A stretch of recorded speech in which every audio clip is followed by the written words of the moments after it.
రెండవ రాజుల గ్రంథం 18వ అధ్యాయం 1-5 ఇశ్రాయేలు రాజును ఏలా కుమారుడైన హోషేయ ఏలుబడిలో 3వ సంవత్సరమందు యూదారాజును అహాజు కుమారుడైన హిజ్కియా ఏలనారంభించెను. అతడు ఏలనారంభించినప్పుడు 25 ఏండ్ల వాడై యెరూషలేమునందు 29 సంవత్సరములు ఏలెను. అతని తల్లి జకర్యా కుమార్తె, ఆమెకు అబి అని పేరు. తన పితరుడైన దావీదు చేసినట్లు అతడు యెహోవా దృష్టికి పూర్ణముగా నీతిని అనుసరించెను. ఉన్నత స్థలములను కొట్టివేసి విగ్రహములను పడగొట్టి దేవతా స్తంభములను పడగొట్టి మోషే చేసిన ఇత్తడి సర్పమును చిన్నాభిన్నములుగా చేసెను. దానికి ఇశ్రాయేలు నెహుష్టానను పేరు పెట్టి దానికి ధూపము వేయిచూ వచ్చియుండిరి. అతడు ఇశ్రాయేలు దేవుడైన యెహోవా యందు విశ్వసించినవాడు. అతని తరువాత వచ్చిన యూదారాజులలోనూ అతని పూర్వీకులైన రాజుల్లోనూ అతనితో సమానమైన వాడు ఒకడునూ లేడు. దేవుడు పరిశుద్ధ వాక్యం ఎన్నికల్లో దీవించును గాక. ఆమేన్. ప్రభు సహాయం కొరకై చిన్న ప్రార్థన చెప్పుకుందాం. కనికర సంపన్నుడా, కృపా సత్య సంపూర్ణుడైన మా దేవా, వందనాలు, స్తోత్రాలు. మీ కృప చొప్పున మా జీవితాలలో అనుగ్రహించిన మరొక పునరుత్థాన దినాన్ని బట్టి హృదయపూర్వకంగా మీకే కృతజ్ఞతాస్తుతులు చెల్లిస్తున్నాం. ఇంతవరకు పాడి మీ నామాన్ని మహిమపరిచాం. మీ లేఖనాన్ని ధ్యానించుకోవాలని ఆశపడుతున్నాం. మా వెనికిడిలోనికి తేబడిన లేఖన భాగాన్ని దీవించండి. ఈ లేఖనాన్ని బట్టి దీనుడను బలహీనుడను ప్రభా నేను మాట్లాడడానికై నిలబడిపోతూ ఉన్నాను.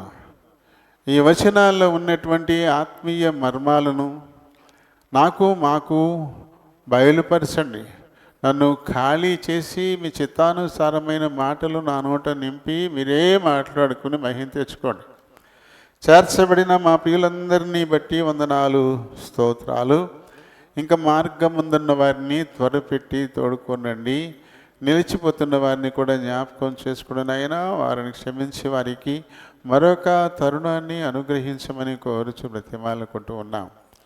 దాని మరి ఈ పునరుత్థాన దినంలో పాలు పొందడం అనేది ఇది ఐచ్ఛికం కాదు, మీరు ఆజ్ఞాపించారు. ఇది నా విశ్రాంతి దినం అని. కాబట్టి నీ యందు విశ్వాసం ఉంచిన ప్రతి వారు కూడా తప్పకుండా నాయనా నీ సన్నిధికి రావాలనేదే ఆజ్ఞ. దానితోనే మా ఆత్మీయ వృద్ధి, ఈ లోకంలోని క్షేమము అన్నీ ఆధారపడి ఉంటాయి. ఈరోజు నీదని హృదయపూర్వకంగా గుర్తిరిగి ఆయన ఈ కార్యక్రమ ఆరంభానికి ముందే వచ్చి కనిపెట్టి స్తుతిలో పాలు పొందులాగున నీ బిడ్డల్ని సిద్ధపరచమని మీ చేతులకి అప్పగించుకుంటున్నాను. వచ్చిన వారెల్లా ఈ కొద్ది సమయం తమ హృదయాలు చెవులి పరలోకపు గవిని వైపు కేంద్రీకరించలాగున సహాయం చేయండి. నిద్రాత్మల్ని, అంధకార శక్తుల్ని నజరేయుడని యేసు నామములో బంధిస్తున్నాం. నన్ను, మమ్మల్ని, మందిరాన్ని, విద్యుత్ సౌండ్ సిస్టాల్ని కూడా మీ చేతులకు అప్పగించుకుంటున్నాను. ప్రియ సహోదరి బేబిని శ్రీనివాసుని ప్రేమించిన కుమారుడు రాజును బట్టి వందనాలైనా. తను మరి షార్జాలో ఉన్నాడు. అయితే మొన్నటి దినాన బయలుదేరి వచ్చేసారు. ఎప్పుడైతే ఇండుకు పెద్ద ఇబ్బందికరమైన పరిస్థితుల్లో ఉండి ఆయన వేల కొలది సర్వీసులు ఆగిపోయినాయి. లక్షల మంది ప్రజలు ఎంతో ఇబ్బంది పడుతున్నారు. ఇలాంటి పరిస్థితుల్లో కూడా నీ బిడ్డని ఏ ఆటంకాలు లేకుండా క్షేమకరంగా తన స్వగృహానికి, తన కుటుంబానికి చేర్చినందుకే మీకే కృతజ్ఞతాస్తుతులు చెల్లించుకుంటూ మా ప్రభువును, మా రక్షకుడునైన యేసు నామములో ఈ మనవులు సమర్పిస్తూ ఉన్నాను మా పరమ తండ్రి. Amen, amen, amen. Praise the lord. ప్రభునామలందరికీ వందనాలు. ఇంకా ఆఖరు నెలలోకి వచ్చేసాం. ఈ సంవత్సరంలో మొదటి పునరుత్థాన దినం. ఇదంతా ఇంకా క్రిస్మస్ నెలే. ప్రపంచవ్యాప్తంగా ఈ క్రిస్మస్ హడావిళ్ళు మొదలైపోతాయి. క్రిస్మస్ పర్వదినాన ప్రపంచవ్యాప్తంగా మరి లక్షల లక్షల కోట్లు వ్యాపారం జరుగుతుందంట. లక్షల లక్షల ప్రపంచంలో మరి ఏ పండగ కూడా ఇంత విస్తారమైనటువంటి బిజినెస్ ఉండదంట. అన్నీని చిన్న పేపర్ రంగుల కాగితం మొదలు పెట్టుకొని వ్యాపారం. ఈ క్రిస్మస్ ఇలా యుఎస్లో అయితే సెలవులు కూడా ఇచ్చేస్తారంట. స్కూల్కి, కాలేజీలకి, యూనివర్సిటీలు కూడా మూతేసేస్తారంట. ఇతర దేశాల నుంచి చదువుకుంటూ వచ్చినోండి వెళ్ళండి, మీ దేశం వెళ్ళండి, వెళ్ళిపోండి అంటారంట. అంత ప్రాధాన్యత ఇస్తారు. కానీ దురదృష్టం ఏంటంటే హృదయాలు మాత్రం ఎలా ఉంటున్నాయి? పాడుపడిపోయి దశాబ్దాల కాలం ఇల్లు తలుపు తీయకుండా ఉంటే ఆ ఇల్లు ఎలా ఉంటుంది? దశాబ్దాలంటే దశాబ్దం 10 సంవత్సరాలు. 10 సంవత్సరాల కాలం పాటు ఇల్లు అసలు తాళం తీయలేదనుకోండి, లోపల ఎలా ఉంటుంది? అడుగు పెట్టగలమా? హృదయాలు అలా మారిపోతున్నాయి. ఈ లోకపు కుళ్ళు చెడుగుతోటి నిండిపోతున్నాయి. ఆ ఇల్లు దులుపుకుంటున్నారు, ఆ సామాను బయటపడేసి తవ్వుతున్నారు. కానీ అసలు శుభ్రం చేయాల్సింది దేవుడు నిజంగా కోరుకుంటున్నటువంటి ఆయన ఆలయమైన హృదయాన్ని మట్టుకు ఈ లోకపు కుళ్ళుతో నింపేస్తూ ఉన్నారు. శరీర కార్యాలు స్పష్టమై ఉన్నాయి. అవి గబ్బిలలాగా పట్టుకుని వదులుతలే. ఇదివరకు గాదులు ఉండే, ఇప్పుడు లేవు. ఇప్పుడు ఎవరు మిల్లాడించట్లేదు బియ్యం, ధాన్యం తీసుకెళ్ళి. కానీ ఇదివరకు గాదులు ఉండేవి. మాకు ఉండేది ఒక గాది, ఓ 30 బత్తలు పట్టి అందులో ఆహారం కోసం అందులో వేసేవాళ్ళం. దాని చుట్టూ లోపల గబ్బిలాలు ఇక్కడ తోలితే అక్కడ ఇక్కడికరా తిరుగుతుంది, బయటికి మట్టుకు పోవు. చుట్టూ తిరుగుతారు, రౌండ్ చల్ల బొట్టలు రౌండ్ అనమాట గాదులు. ఈ పక్కన కొడితే ఆ పక్కన, ఆ పక్కన కొడితే ఈ పక్క, అక్కడే ఆ సూర్యు కింద తిరిగే కానీ బయటికి పోయేవి కాదు. ఈ శరీర కార్యాలు కూడా హృదయాన్ని పట్టుకుని గబ్బిలల్లో వేలాడుతున్నాయి. దాన్ని వదిలించుకోవడానికైతే మనుషులు ప్రయత్నాలు చేయట్లే. ఇళ్ళని దులుపుకోవడానికి, ఇళ్ళకు రంగులు వేసుకోవడానికి, రంగురంగు దీపాలు పెట్టుకోవడానికి, దీనికి ప్రాధాన్యత. నిజంగా వెలిగిపోతాయి దేవాలయాలు అన్నీ. చూడండి, ఇటు గణపతి భీమవరం వెళ్ళే దారిలో ఎన్ని మందిరాలు ఉంటే అన్నీ లైటింగ్లు వేసేస్తారు. పెద్ద పెద్ద పందిర్లు వేసి మొత్తం వేసేస్తారు. ఆ పండగ రోజున కూర్చుని క్రీస్తు పువ్వు పుట్టిన దాని గురించి ఒక్క మాట కూడా వినేది ఉండదు. కూరగాయలందరూ బయట తీసుకొని అలాగే ఇలా తిరుగుతూ మాట తేడా వచ్చి గలాట కొట్లాటలు ఓ రకంగా ఉండలే. దేవుడు అల్లరికి కర్త కాదు. కానీ వీటి వల్ల అవే జరుగుతూ ఉన్నాయి. ఇంక ఈ నెలలో మనం అదే చూస్తాం. పేపర్లో కూడా వినపడుతుంది, రాస్తారు, టీవీల్లో కూడా చూపిస్తూ ఉంటారు. ఒక పక్కన మంచిగా అలంకరింపబడ్డవి చూపిస్తారు, మరో పక్కన గాలాటాలు కూడా చూపిస్తూ ఉంటారు. కానీ ఈ ఊరిలో చాలామంది నన్ను పేనాసుడు అని అంటారు ఈ పండగ రోజుల్లో. అయినా రాజుగారు అంత పేనాసుడు అంటే బొత్తిగానా? ఆ చూడు, ఆ గుడికి ఎన్ని లైటింగ్లు పెట్టారు, ఈ గుడికి ఎన్ని లైటింగ్లు పెట్టారు, ఏంటి అక్కడ ఒక బల్బు వేయడేంటి, అసలు అంత పేనాసుడు ఏంటి అని ఊళ్ళో చెప్పుకుంటారంట నా గురించి. మిమ్మల్ని అడగచ్చు, అలంకరించాల్సిన దాన్ని కాదు, హృదయాన్ని అలంకరించుకోవాలి దేవుడికి ఇష్టమైన రీతిని. ఆయనకి ఇష్టం కానీ ఆ బూజులు, ఆ గబ్బిలాలు వాటన్నిటిని తోలేయాలి. చక్కగా నీటుగా వెలుగు ప్రకాశించే శ్వేతవర్ణాన్ని కదా అని చెప్పాలి. పెట్టలేమా? అలా 100 మంది కలుపుకుని పెట్టాలి. అలా పెట్టాల్సి వస్తే ఒక్కడే పెట్టేస్తున్నామని అడగక్కర్లేదు. ఎవరిని అడగకుండా అంతకంటే చేసేయగలం. దేవుడు అక్కడ అది అనవసరం, అది అనవసరం. ఏది మనం శుభ్రం చేసుకోవాలో, ఏది దేవునికి ఇష్టమైనదిగా చేసుకోవాలో దాన్ని అద్భుతమైన సొలొమోను దేవాలయాన్ని సైతం దేవుడు వదిలిపెట్టి వెళ్ళిపోయాడు. నాకు వద్దు అని లక్షల లక్షల కోట్లతో కట్టినటువంటిది. ఆయన కోరుకున్న నిజమైన ఆలయాలన్నీ చెడిపోయినాయి. ఈ ఆలయం మట్టుకు వెలిగిపోతుంది. కాబట్టి నేను ఇంకక్కడ ముందే చెప్పేశాడు. సొలొమోను ప్రార్థన చేసినప్పుడే ఆయన ముందే చెప్పేశాడు ఇదంతా కదా, ముందే చెప్పేశాడు.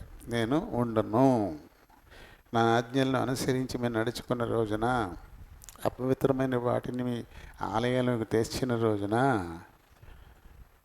నేను వదిలిపెట్టిపోతా, నువ్వు ఎంత ఖర్చు పెట్టి కట్టినా సరే అని చెప్పేశాడు. కాబట్టి ఆయన ఉండడానికి అనుకూలంగా ఉండాలి తప్ప అవసరాన్ని మించి. భోజనాలు కూడా అంతే, తినడానికి అనుకూలంగా ఏమి ఉండవు. అబ్బో చాలా చాలా గుమగుమలాడిపోయి వంటకాలన్నీ చేస్తారు. ఎంత తింటారు అందులో పాపం, తినేది అంతే. ప్రయాసం మట్టుకు చాలా ఉంటుంది. సర్లేండి, మరి దేవుడు మనకి ఇచ్చినటువంటి అన్న భగత్ సింగ్ గారి ద్వారా ఏర్పరిచినటువంటి సహవాసం ఇది కొత్త నిబంధన సంఘం, క్రీస్తు కోరుకున్నటువంటి సంఘం. ఆయనకి ఏమి ఇష్టమో అవి మాత్రమే చేసి ఇష్టం కాని వాటిని విడిచిపెట్టేటువంటి సంఘం. ఎందుకంటే మీలో కూడా కొంతమందికి అలా రోడ్ అంటే వెళ్ళేటప్పుడు ఆ లైటింగ్లన్నీ చూసి మనం అందరం పోసిగా చీకటిగా ఉంది, ఈ చూడల్లా వెలిగిపోతున్నాయి అని మీకు కూడా తలంపు రావచ్చు. దాని గురించి చెప్తున్నాను. అది వెలుగుతున్నదని సంతోషపడకండి, మన హృదయం వెలుగుతుందని సంతోషపడండి. దేవునికి ఇష్టం కాని దాని జోలికి వెళ్ళకుండా ఆయనకి ఇష్టమైనవి తెచ్చిపెట్టుకుంటూ హృదయాన్ని వెలిగించుకున్నందుకు మనం వాళ్ళు ఈ లోక మర్యాదలు మేము కలిసిపోకుండా ఉన్నందుకు నీకు వందనాలు నాయనా అని చెప్పాలి. అదంతా లోక మర్యాద. ఆయన ముందే చెప్పాడు, ఈ లోక మర్యాదను అనుసరింపక కదా. రోమా 12వ అధ్యాయంలో ప్రారంభం నుంచి ఈ మాట చెప్పాడు, ఈ లోక మర్యాదను అనుసరింపక. ఈ లోక మర్యాద దేవునికి ఇష్టం ఉండదు. లోకమైన లోకంలో ఉన్నదంతా అది సాతాను సొంతం, దేవుని వల్ల కలిగింది కాదు. అది యోహాను భక్తుడు మొదటి పత్రికలు 2వ అధ్యాయంలో 16వ వచనం నుంచి ఆయన చెప్పాడు, ఈ లోకమునైనను లోకములో ఉన్న వాటినైనను అంటే అక్కడ చెప్పాడు. కాబట్టి ఈ లోకం అంటే ఈ లోక మర్యాద మనం అనుసరించకూడదు. ఏది ఉత్తమం, ఏది అనుకూలం, ఏది సంపూర్ణమునై ఉన్న దేవుని చిత్తం, దాన్ని తెలుసుకునేలా మన మనసు మారి రూపాంతరం చెందాలని ప్రభు అక్కడ చెప్పాడు. కాబట్టి ఈ రంగులు చూసి మోసపోకండి. మనం అంతకంటే పెట్టగలం, కానీ అది దేవుని చిత్తం కాదు, అది దేవునికి ఇష్టం కాదు. అలంకరించుకోవాల్సినటువంటి వాటిని అలంకరించుకోవాలి మనం. సరే అండి, ఇప్పుడు చదవబడిన లేఖన భాగాల్లోకి వద్దాం. హిజ్కియా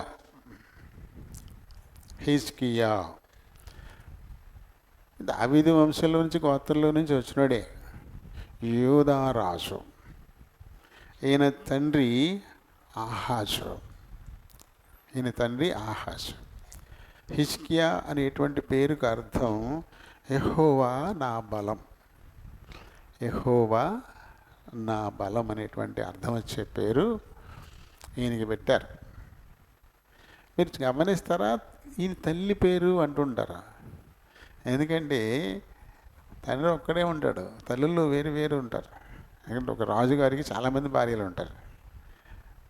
అందుకని ఆ తల్లి పేరు ప్రస్తావన మనకి కనబడుతుంది. ఈ రాజుల గురించి మాట్లాడేటప్పుడు ఇతని తల్లి పేరు, ఇతని తల్లి పలానా వారి కుమార్తె అని చెప్పేసి ప్రస్తావిస్తారు మనకి. ఎందుకంటే తండ్రి ఒక్కడే, ఇంకా భార్యలు ఉంటారు, ఇంకా వాళ్ళకి పుట్టిన పిల్లలు ఉంటారు. అందుకని అటువంటి ప్రస్తావన తీసుకొస్తాడు. యూదా రాజు అయినటువంటి ఈ హిజ్కియా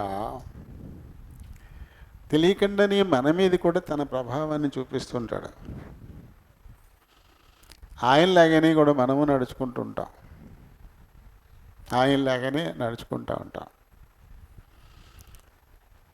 ఎలాంటి వాడంటే ఈయన, దీని గురించి ఇక్కడ రాయబడినటువంటి మాటలు మనం గమనించుకుంటే 6వ వచనాన్ని మనం ఇందాక చదవలేదు, కానీ అందులో యెహోవాతో హత్తుకొని నడిచాడు అని రాయబడింది.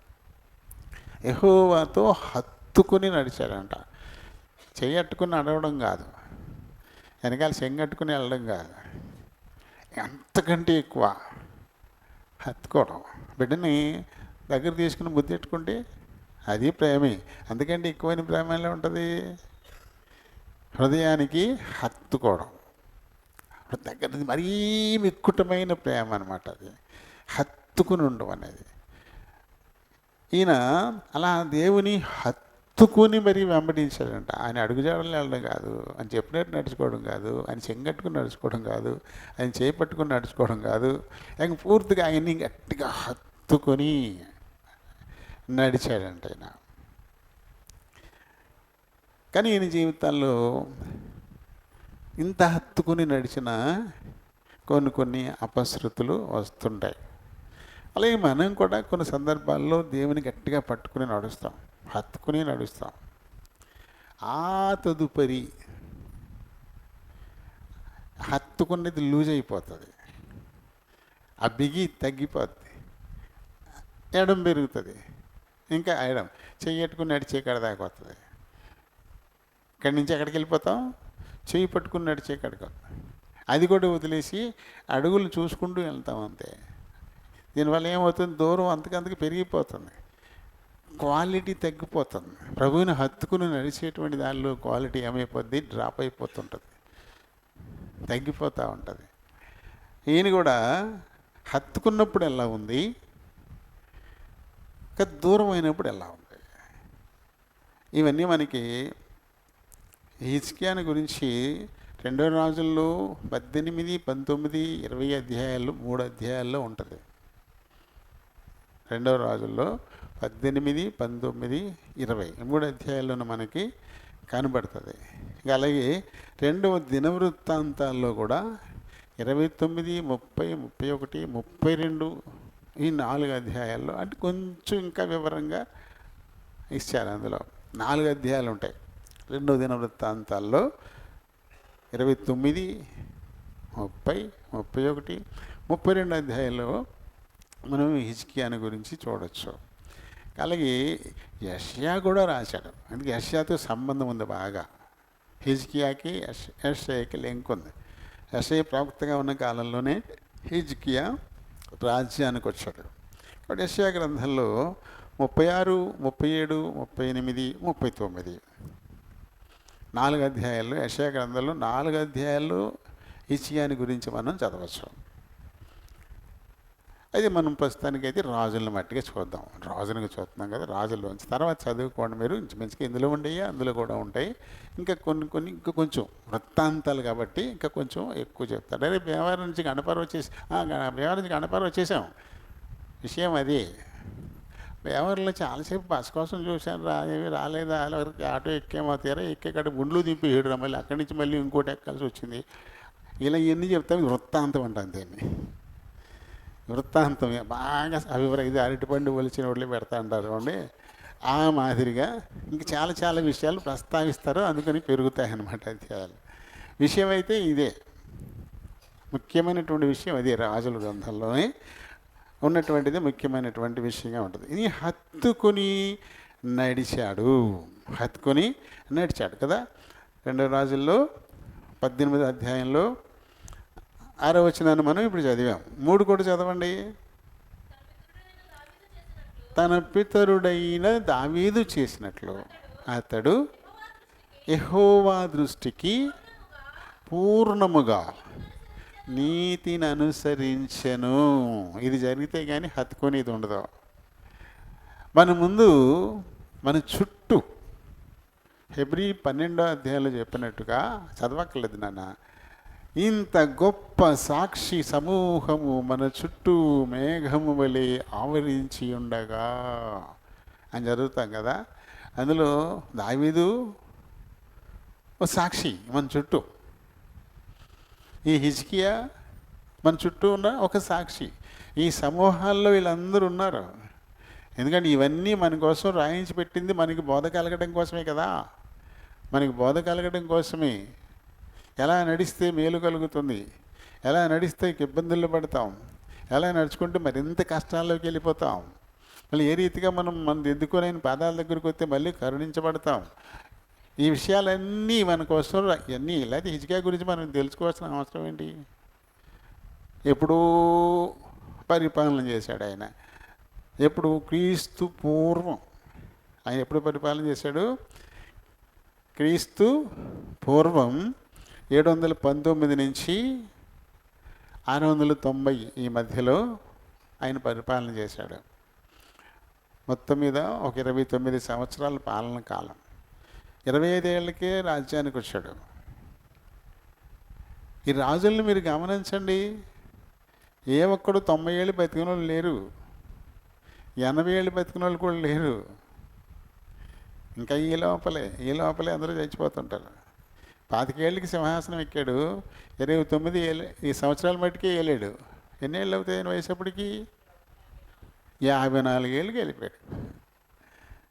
ఎందుకంటే గొప్ప రాజులు, ఎందుకంటే వీళ్ళందరూ కత్తులు పుచ్చుకున్న వాళ్ళు కదా. అందుకని అర్ధాయుష్కులే ముందే చచ్చిపోతుంటారు. కానీ ప్రభు పక్షాన్ని పనిచేసినటువంటి ప్రవక్తలు వృద్ధులయ్యారు. వాళ్ళు చాలా కాలం పనిచేసిన వాళ్ళు. ఈ కాలం మట్టుకే ఈయన పరిపాలన చేసినటువంటి వాడు కదా. 6వ వచనంలో అయితే మనం హత్తుకుని నడిచాడని. హత్తుకుని నడవాలి అంటే ముందు మనం దావీదు అడుగుజాడల్ని అనుసరించాల. దావీదు మనల్ని తీసుకెళ్తాడు హత్తుకుని దాకా.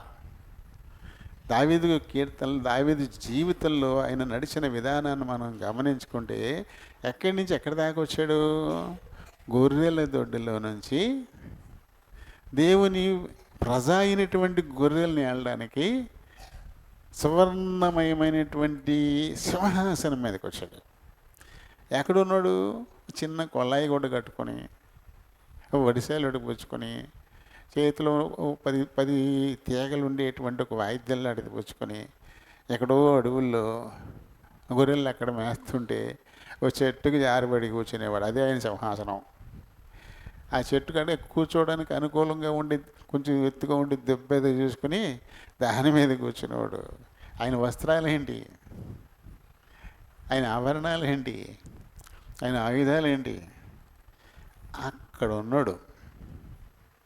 మరి ఎక్కడికి వచ్చాడు? సామ్రాట్.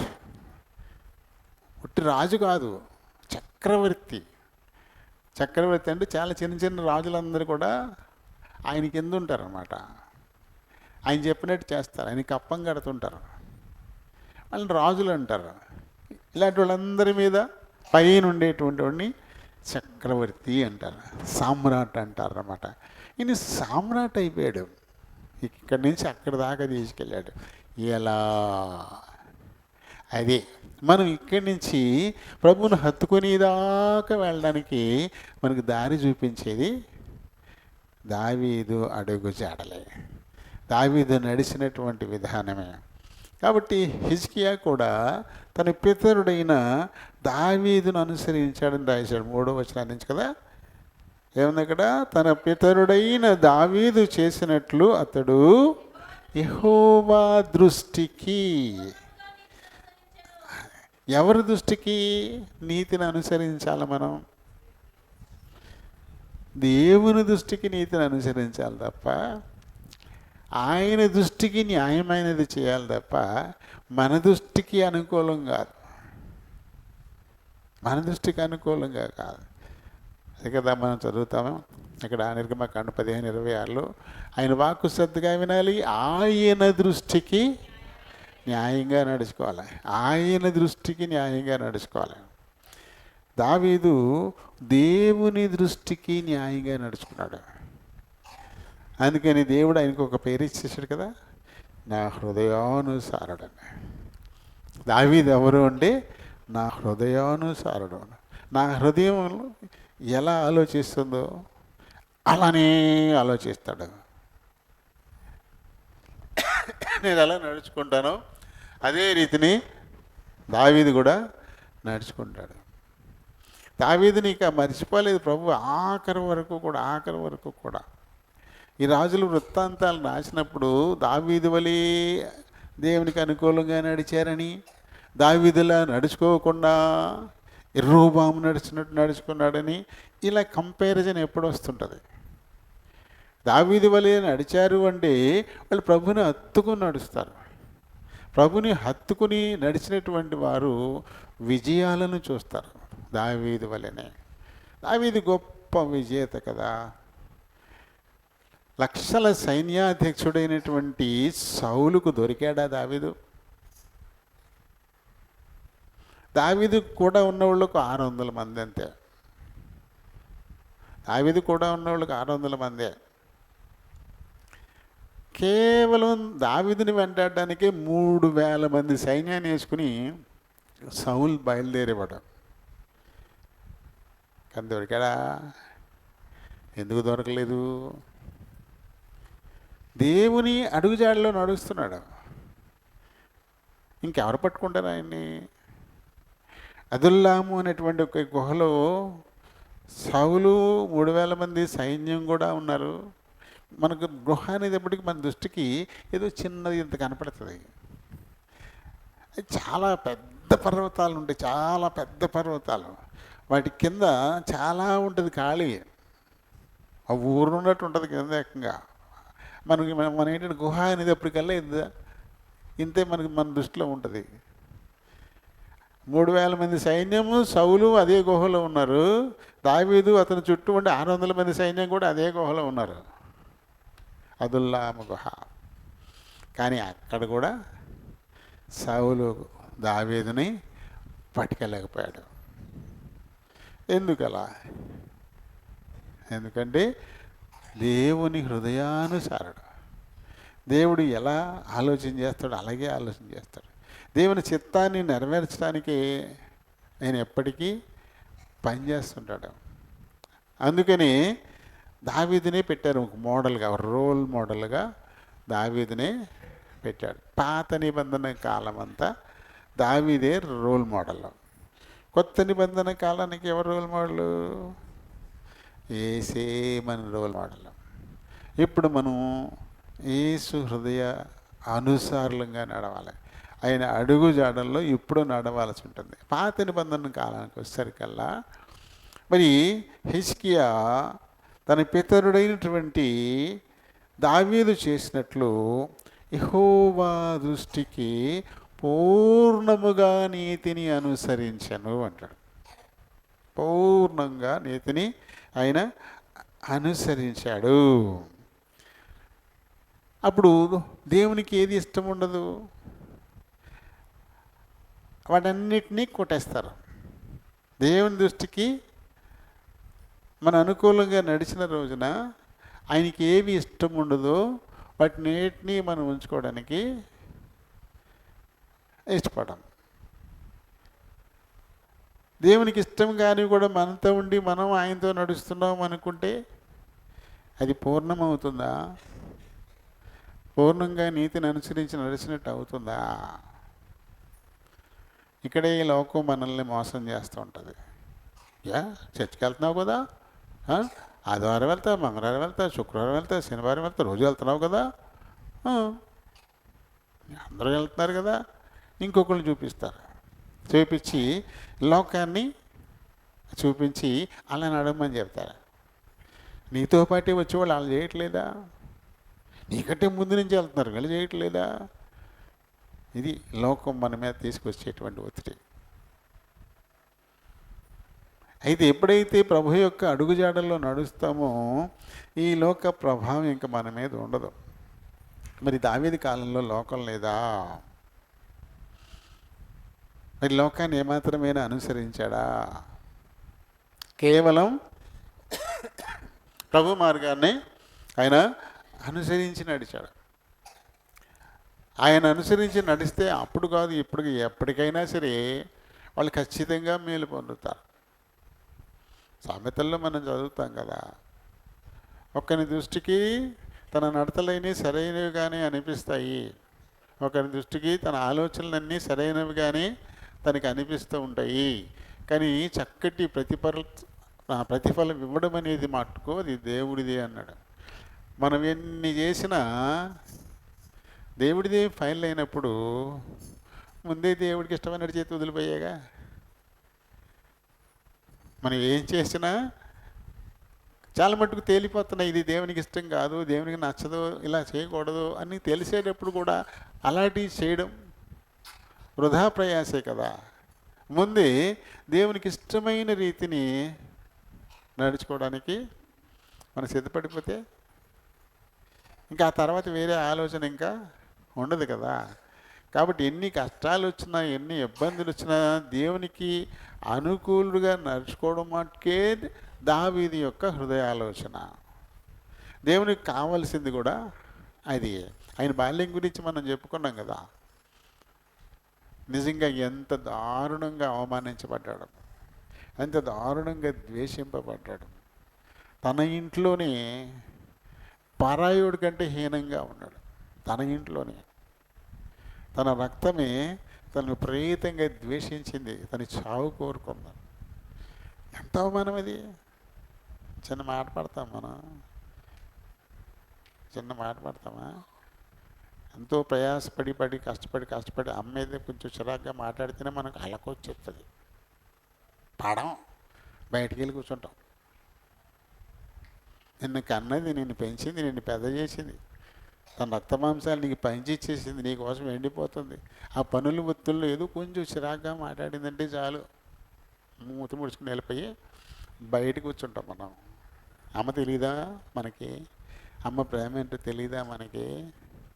దేన్ని ఆలోచింపకుండా చేసేది లోక మర్యాద. లోక మర్యాద. సెల్ ఫోన్ కొనేలేదని చెప్పేసి ఆత్మహత్య చేసుకునే వాళ్ళు కనపడుతున్నారు. బైక్ కొనేలేదని రైలు కింద పడ్డవాళ్ళు కనపడుతున్నారు. అంటే ఏమీ ఆలోచించట్లా. ప్రతి ఇంట బిడ్డలు తమ కుటుంబ స్థితిగతులు తెలుసుకునే నడవాలి. తండ్రి ఎంత కష్టపడుతున్నాడు, తల్లి ఎంత కష్టపడుతుంది, మనకు అవసరమైనవన్నీ సమకూర్చడానికి ఎంత ప్రయాసపడుతుందో అవి ఆ బిడ్డలు చూస్తూ ఎదగాల. ఆ తల్లిదండ్రులు కూడా ఆ బిడ్డలకి దాచిపెట్టకూడదు. ఆ వాస్తవ పరిస్థితి దాచిపెట్టకూడదు.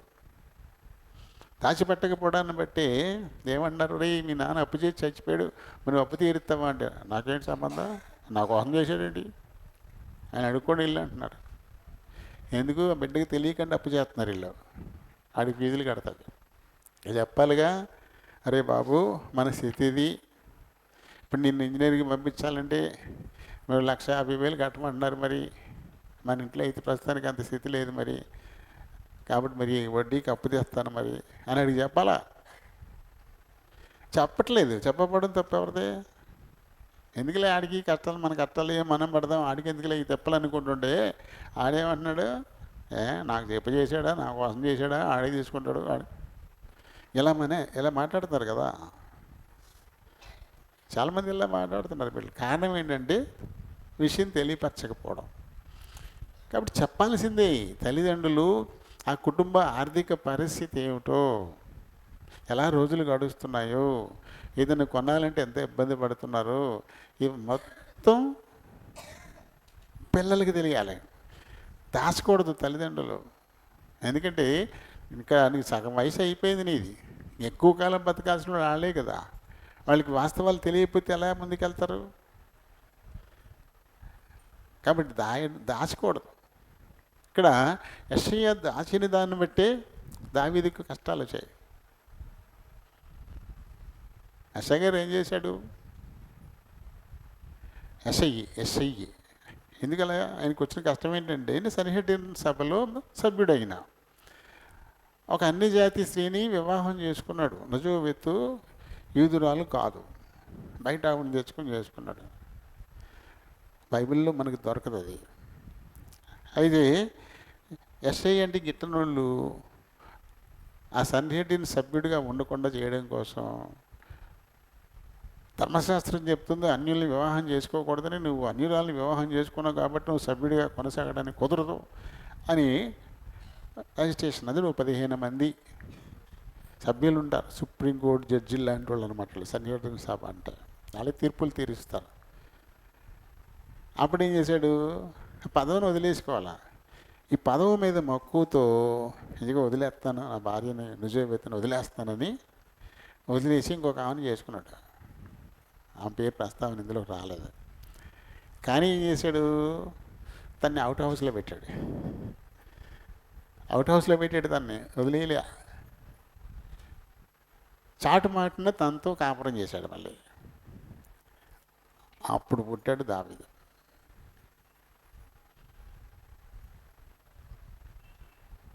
దాంతో పిల్లలేంటి, మా అమ్మ మా నాన్న వదిలేశాడు కదా, మళ్ళీ ఈ నెల కందే, అమ్మో చెడిపోయింది మా అమ్మ అని చెప్పేసి కన్న బిడ్డలే నిజోవితిని ద్వేషించారు. 7 కొడుకులు 2 కూతుళ్ళు ద్వేషించారు అందరూ కూడా. ఇంక ఈడు చెడబుట్టాడు ఈడు అని చెప్పి ఈ దావీదు మీద పీకల్లాగా పెట్టేసుకున్నారు. అన్నయ్యలు కనీసం అస్సలు మాట్లాడేవాడు కాదు, ఎదురుపడితే మొహం చుట్టుకుని వెళ్ళేవాడు. వాళ్ళ బల్ల దగ్గర ఆడు కూర్చొని తింటాకలేదు, వాళ్ళతో పాటు గదుల్లో పడుకోవడానికి లేదు, పల్లెత్తి మాట కూడా మాట్లాడరు. ఈ కారణం యెషయా దాచిపెట్టడమే కదా. కాదు నాయనా, ఇది నా పరిస్థితి, ఈ కారణం చేతి ఇలా జరిగింది, వాడు మీ తమ్ముడు, మీ అమ్మ నాకే కన్నదాన్ని అని పిల్లల్ని కూర్చోబెట్టి చెప్పగలిగితే కొంచెం కష్టమే. ఏమైనా లోకానికి వెల్లడైపోయింది కదా, నిజవతిను వదిలిపెట్టేసాడని అందరికీ అల్లరి చేశాడు. ఆయన టామ్ చేసి చెప్పాడు, అన్యురాలైన నా భార్య నేను వదిలిపెట్టేశాను వచ్చని చెప్పేసి. ఇంట్లో పిల్లలకి చెప్పిన కొంతవరకు ఏమో కానీ పూర్తి స్థాయిలో అంగీకరించడం కష్టమే. ఈయన బయటికి వెళ్తే వీళ్ళు అంటారు కదా, దెప్పి పొడుస్తారు, చుట్టుపొట్టు మాటలన్నీ మాట్లాడతారు. తండ్రి ఆ స్థాయిలో ఉన్నాడంటే పిల్లలు కూడా చాలా డిగ్నిఫైడ్గా ఉంటారు కదా. అలాంటప్పుడు బయటికి వెళ్ళిన తర్వాత అటువంటి మాటలు మాట్లాడుతుంటే వాళ్ళకి ఇబ్బంది కదా. కాబట్టి చేసిందల్లా యెషయా, కానీ ఫలితం అంతా దావీదు అనుభవించాల్సి వచ్చింది. పూర్తిగా దేవుడికే అప్పచెప్పుకున్నాడే తప్ప అన్నల్ని ద్వేషించలేదు, తండ్రిని ద్వేషించలేదు, తల్లిని ద్వేషించలేదు, ఎవరిని ద్వేషించలేదు. అది సింహాసనం వెళ్ళడానికి దారి అయింది. అక్కడ సింహాసనం మీదకి వెళ్ళడానికి అది దారి. దేవుడు అలాంటి వాళ్ళనే చూస్తారు కదా. దేవుడు ఎప్పుడు ఎవరైతే దీనులుగా ఉంటారో, ఎవరైతే అన్యాయంగా ఇబ్బంది పడుతుంటారో, కష్టాలను ఎదుర్కొంటూ ఉంటారు, అలాంటి వాళ్ళని తీసుకొచ్చి పైన పెట్టడానికి ఎప్పుడు చూస్తాడు. యోసేపు అలానేగా, అన్నలు ద్వేషించి కొట్టి చంపేద్దాం అనుకున్నారు కదా. ఆ తర్వాత తను తీసుకెళ్ళి సింహాసనం మీద కూర్చోబెట్టి ద్వేషించిన అన్నల్ని తన ముందు మోకరిల్లు చేశాడు దేవుడు. సేమ్ దావీదు చక్రవర్తి అయిన తర్వాత అన్నలు ఆయన ముందు చేతులు కట్టుకుని ఉంచున్నారు. ఆయన సింహాసనం మీద కూర్చుంటే ఇలా అన్నలు కూర్చున్నారు. దేవుడు ఎప్పుడు అలానే చేస్తాడు. ఎవరు దీనుడై దేవుని సన్నిధిని వణుకుచూ ఉంటాడో అలాంటి వారినే లక్ష్య పెడతారంట ఆయన. పగ తీర్చుట నావంతు అన్నట్టుగా ఆయన నీతికి తగినట్టుగా ఎవరు బతుకుతూ అవమానాలు పొందుతారో అలాంటి వారి పక్షాన వారిని అవమానించిన వారికి తీర్పు తీరుస్తాడు. ఖచ్చితంగా వాళ్ళ ముందు తీసుకొచ్చి పెడతాడు, సందేహమేం లేదు. అందుకని దావీదు ఆఖరి వరకు దావీదు ప్రస్తావన మనకు కనపడుతూనే ఉంటుంది, ఎక్కడ చూసినా కనపడుతూనే ఉంటుంది. రాజుల్లో, దినవృత్తాంతాల్లో, యెషయా గ్రంథంలో చూసి, ఇంకా ప్రవక్తల వచనాల్లో చూసిన దావీదును ఖచ్చితంగా ఉటంకిస్తారు. మొట్టమొదటి ఒక గొప్ప సాక్షి మన చుట్టూ ఉన్నటువంటి వాళ్ళు దావీదు. అందుకని ఇక్కడ కూడా దావీదును అనుసరించి ఈయన నడుచుకున్నాడు అన్నాడు. దినవృత్తాంతాలు 2వ గ్రంథంలో 32వ అధ్యాయంలో 7-8 వచనాలను చదువుదాం. మీరు దిగులు పడకుడి, ధైర్యం విడిచిపెట్టద్దు, అష్షూరు రాజుకైనను అతనితో కూడనున్న సైన్యం అంతటికైనను మీరు భయపడాల్సిన అవసరం లేదు, విస్మయం అందొద్దు. సహాయము కంటే ఎక్కువ సహాయము మనకు కలదు. మాంస సంబంధమైన బాహువే అష్షూరు రాజుకి అండ. మనకు సహాయం చేయుటకును మన యుద్ధములను జరిగించుటకును మన దేవుడని యెహోవా మనకు తోడుగా ఉన్నాడని చెప్పగా. ఇలాంటి మాట ఎలా చెప్పగలిగాడు? హిజ్కియాయే అష్షూరీయులు తమ మీదకి దండయాత్రకు వచ్చినప్పుడు తన ప్రజలతో హిజ్కియా మాట్లాడిన మాటలు. ఇలా మాట్లాడడానికి ఎవరు స్ఫూర్తి? దావీదే కదా. 9 అడుగులు 9 అంగుళాలు ఎత్తున్నటువంటి ఒక బండోడి మీదకి వెళ్ళాడు కదా. వాడి బలం ఏంటి? వాడి మాంసమే కదా. వాడి బలం వాడి మాంసమే. కండలు తీరు ఉన్నాడు ఆ ఎత్తున. ఆవిడ మీద పడ్డా వాడు చచ్చిపోతాడు, వాడి మీదకి ఎవడన్నా పడ్డావాడే చచ్చిపోతాడు. ఆయన గుద్దుకున్నవాడే పోతాడు, ఆడికి ఏం కాదు. అలాంటి రోడ్డు మీదకి ఎలా వెళ్ళాడు దావీదు? ఎలా వెళ్ళాడు? తన బలం ఏంటి? గొలియాతుకు మాంస సంబంధమైనటువంటి బాహు. మరి దావీదుకి అదృశ్యుడు, కనపడినటువంటి దేవుడు, మాంస సంబంధి కాదు. కాబట్టి యుద్ధము యెహోవాదే. జీవము గల దేవుడిని యెహోవా పేరట నేను వస్తున్నాను. నువ్వు ఇలా ఉన్నావు కదా అనుకుంటున్నావా? నీకు కనిపించని బలం ఉంది నా వెనక. ఆ బలమే నన్ను నీ దగ్గర తీసుకొస్తుంది. ఈ రోజున నిన్ను, నీ సైనికుల్ని కాకులకి గద్దలకి వేస్తాను నేను. అది జరిగేదాకా నవ్వులాటగానే ఉంటుంది ఈ మాటలో. జరక్కముందు నవ్వులాటలానే ఉంటుంది. అంటే ఆడేంటి, ఇదేంటి, ఈ కబుర్లేంటి, ఏంటి ఇలా మాట్లాడతాడండి, ఆడు గట్టిగా ఇలా ఇంటేనే చచ్చిపోతాడు, ఇలాంటి మాటలన్నీ మనకు వస్తాయి. నిజమే. కానీ జరిగిన తర్వాత చూస్తే అబ్బా, ప్రతివాడు నోరు అల్లబెట్టేస్తాడు. దేవుడు చేసే కార్యాలు అలాగే ఉంటాయి. దావీదే స్ఫూర్తి. అందుకని ఈ రకంగా చెప్పగలిగాడు. దావీదు దేవుని హృదయానుసారుడిగా ఉన్నట్టుగానే కేవలం దావీదు అడుగుజాడల్నే అనుసరించి హిజ్కియా నడుచుకున్నట్లుగా మనకి ఇక్కడ కనబడుతూ ఉంటుంది. అయితే ఇంకా దేవునికి ఇష్టలు మనం కావాలంటే ఏం చేయాలి? ఆయనకి ఇష్టమైన పనులు కూడా చేయాలి. ఆ దినాలలో మన పితరులు ఉన్నత స్థలాలను పెట్టుకున్నారు. ఎత్తైన స్థలాలలో దేవత బొమ్మలు, దేవత స్తంభాలు ఇలాంటివి పెట్టుకున్నారు. వాటన్నిటినీ ఉన్నత స్థలాలు అని చెప్పారు. అంటే ఉన్నత స్థలం ఎత్తుగా ఉంటుంది. ఎప్పుడైనా సరే దేవుని ఆలయం అంటే మనుషుల కంటే ఎత్తులో ఉండాలి. అది మన దేశం కానివ్వండి, ఇంక వేరే దేశాలు కానివ్వండి, ఈ దేవుని ఆలయాలు అనేవి హైట్లో ఉంటాయి, పైన ఉంటాయి ఎప్పుడు కూడా.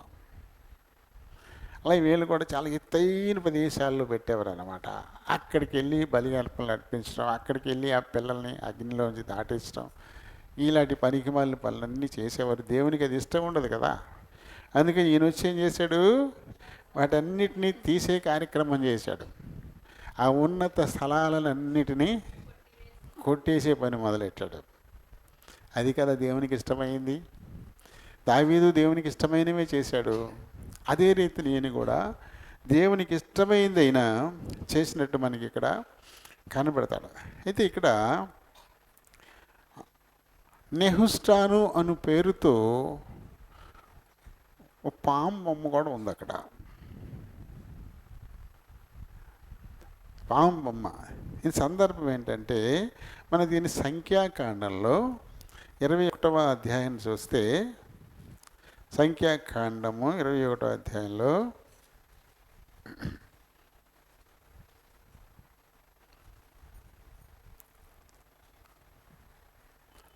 దేవుని కోపం వీరి మీద, ఇశ్రాయేలీయులు వారు చేసినటువంటి తప్పులు వీటన్నిటి మీద ఎంతసేపు దేవుని మీద తిరగబడేటువంటి పరిస్థితే మనకు కనపడుతుంది. 21:4 నుంచి మనం ముందుకెళ్తే, ఏదోము దేశమును చుట్టి పోవలనని హోరు కొండ నుండి ఎర్ర సముద్రము మీదుగా సాగినప్పుడు మార్గాయాసము చేత జనుల ప్రాణము సొమ్మసిల్లెను. కాగా ప్రజలు దేవునికి మోషేకును విరోధంగా మాట్లాడి, ఈ అరణ్యములు చచ్చుటకు ఐగుప్తులో నుండి మీరు మమ్మల్ని ఎందుకు రప్పించితిరి? ఇక్కడ ఆహారం లేదు, నీళ్ళు లేవు, సవిసారం లేని ఈ అన్నము మాకు అసహ్యమైనది అని చెప్పేసి తిరుగుబాటు. ఎందుకు తీసుకొచ్చారు వాళ్ళకి తెలియదా?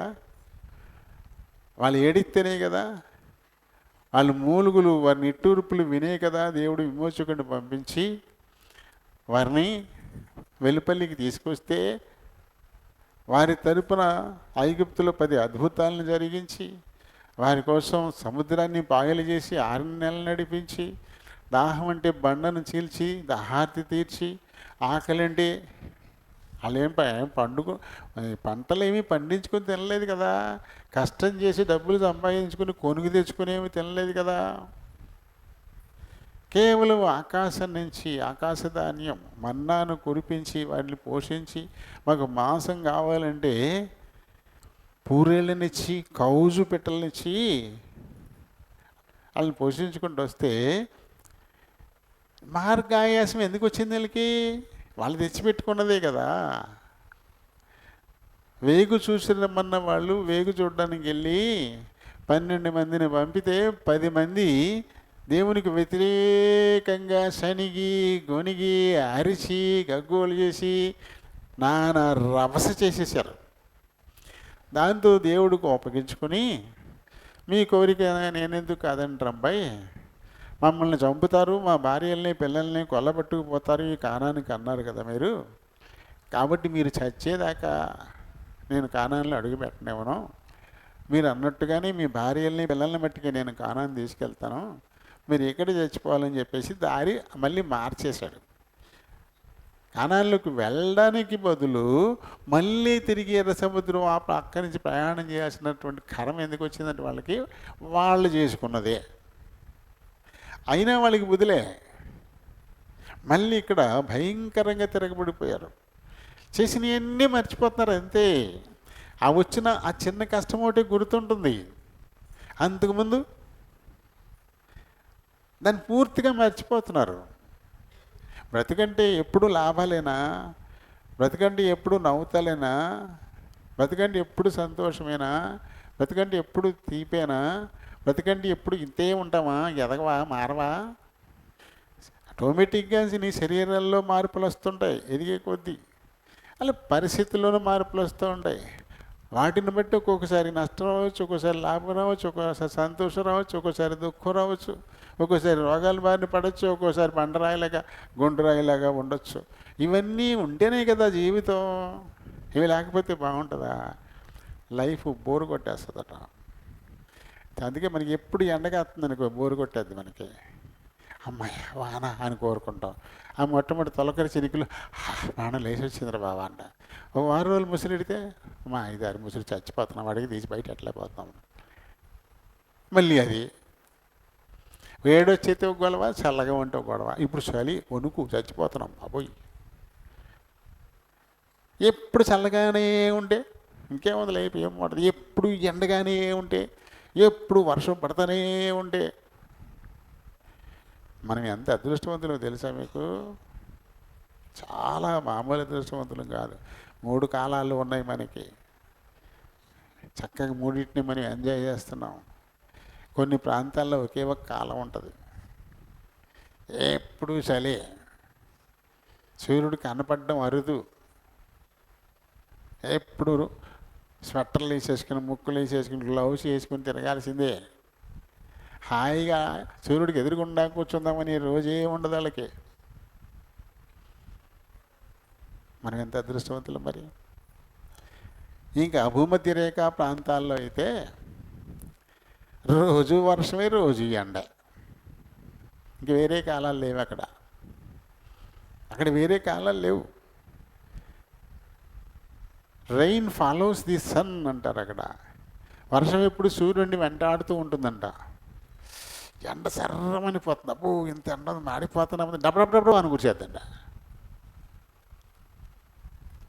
ఎండ వాన రెండు తప్ప ఇంకేముండవు అక్కడ. అక్కడ అడవుల్లో కూడా ఎప్పుడు నేల ఆరదు. అడవుల్లో నేల అసలు ఆరదు, ఎప్పుడు నీళ్ళతోటే ఉంటుంది. నేల అసలు ఆరదు అసలు. చూడండి ఆ వాతావరణం ఎలా ఉంటుందో. మరి మనకెలా ఉంది? ఎంత అదృష్టవంతులు మనం, ఇలాంటి చోట మనల్ని పుట్టించినందుకు దేవునికి ఎప్పుడు కృతజ్ఞులమై ఉండాలి. ఇలాంటి చోట అంటే మళ్ళీ ఇక్కడ కూడా ఈ దేశంలో, ఈ ఆంధ్రప్రదేశ్లో ఉన్న ఈ జిల్లాల్లో ప్రత్యేకించి ఈ జిల్లా మరీ గొప్ప విషయం లేదు. మీరు ఒక్కసారి ఆలోచన చేస్తే తెలుస్తుంది మీకు. నిజంగా మీ జిల్లా ఎంత గొప్పదంటే, తీవ్రమైన తుఫాను మనకి రాదు. అయితే దక్షిణ కోస్తా లేకపోతే ఉత్తర కోస్తా, మన మీదకి రాదు. అటు బాధేస్తూ ఉంటుంది, ఇటు బాధేస్తూ ఉంటుంది. అటువంటి ప్లేస్లో ఉన్నాం మనం. చాలా మంచి ప్లేస్. మన భాష, తెలుగు భాష మనం మాట్లాడేదే. బుకిష్ లాంగ్వేజ్, పుస్తకాల్లో ఉండేది మనం మాట్లాడే భాషే. అంటారు ఇంకా రాయలసీమలో వాళ్ళు తెలుగే మాట్లాడతారు, అది పుస్తకాల్లో ఉండదు. కృష్ణా జిల్లా ఏరియాలో తెలుగు మాట్లాడతారు, అది పుస్తకాల్లో ఉండదు. తూర్పుకి వెళ్తే ఓ ఇవి కూడా పుస్తకాల్లో ఉండవు.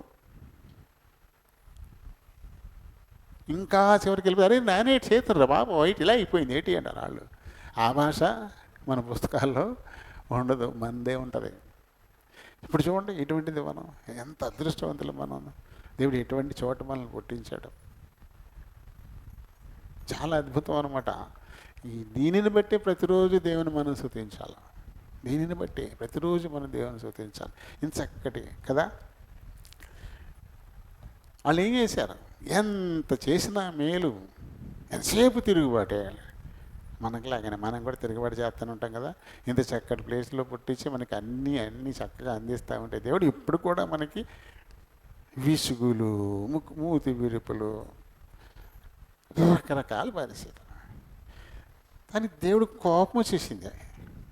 అసలు వీళ్ళకి మనస్సాక్షి అనేది ఉండదా వీళ్ళకి? అసలు దీర్ఘశాంతుడైన దేవునికి అంత కోపం రప్పించేశారు వీళ్ళు. ఈయన తాపకరమైనటువంటి పాములను వదిలిపెట్టాడు. ఈ పాములు వచ్చి కరిచిపడేస్తున్నాయి, చచ్చిపోతున్నారు.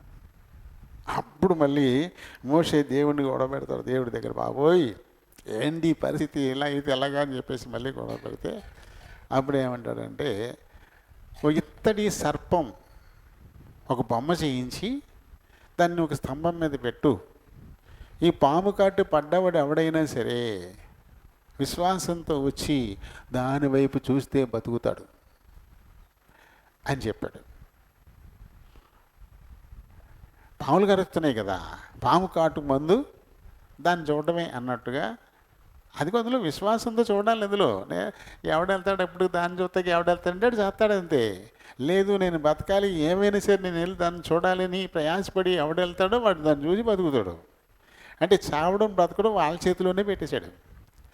ఇదిగో అబ్బాయి మీ అవిధేయతలను బట్టి ఈ పనిష్మెంట్ వచ్చింది, అయినా సరే మీరు బతుకడానికి ఒక అవకాశం ఇస్తున్నాను నేను. ఇదిగో అక్కడ నిలబెట్టించినటువంటి ఆ యొక్క ఇత్తడి సర్పం ఉంది, దాన్ని చూడండి, అప్పుడు మీరు బతుకుతారు అని దేవుడు చెప్పాడు.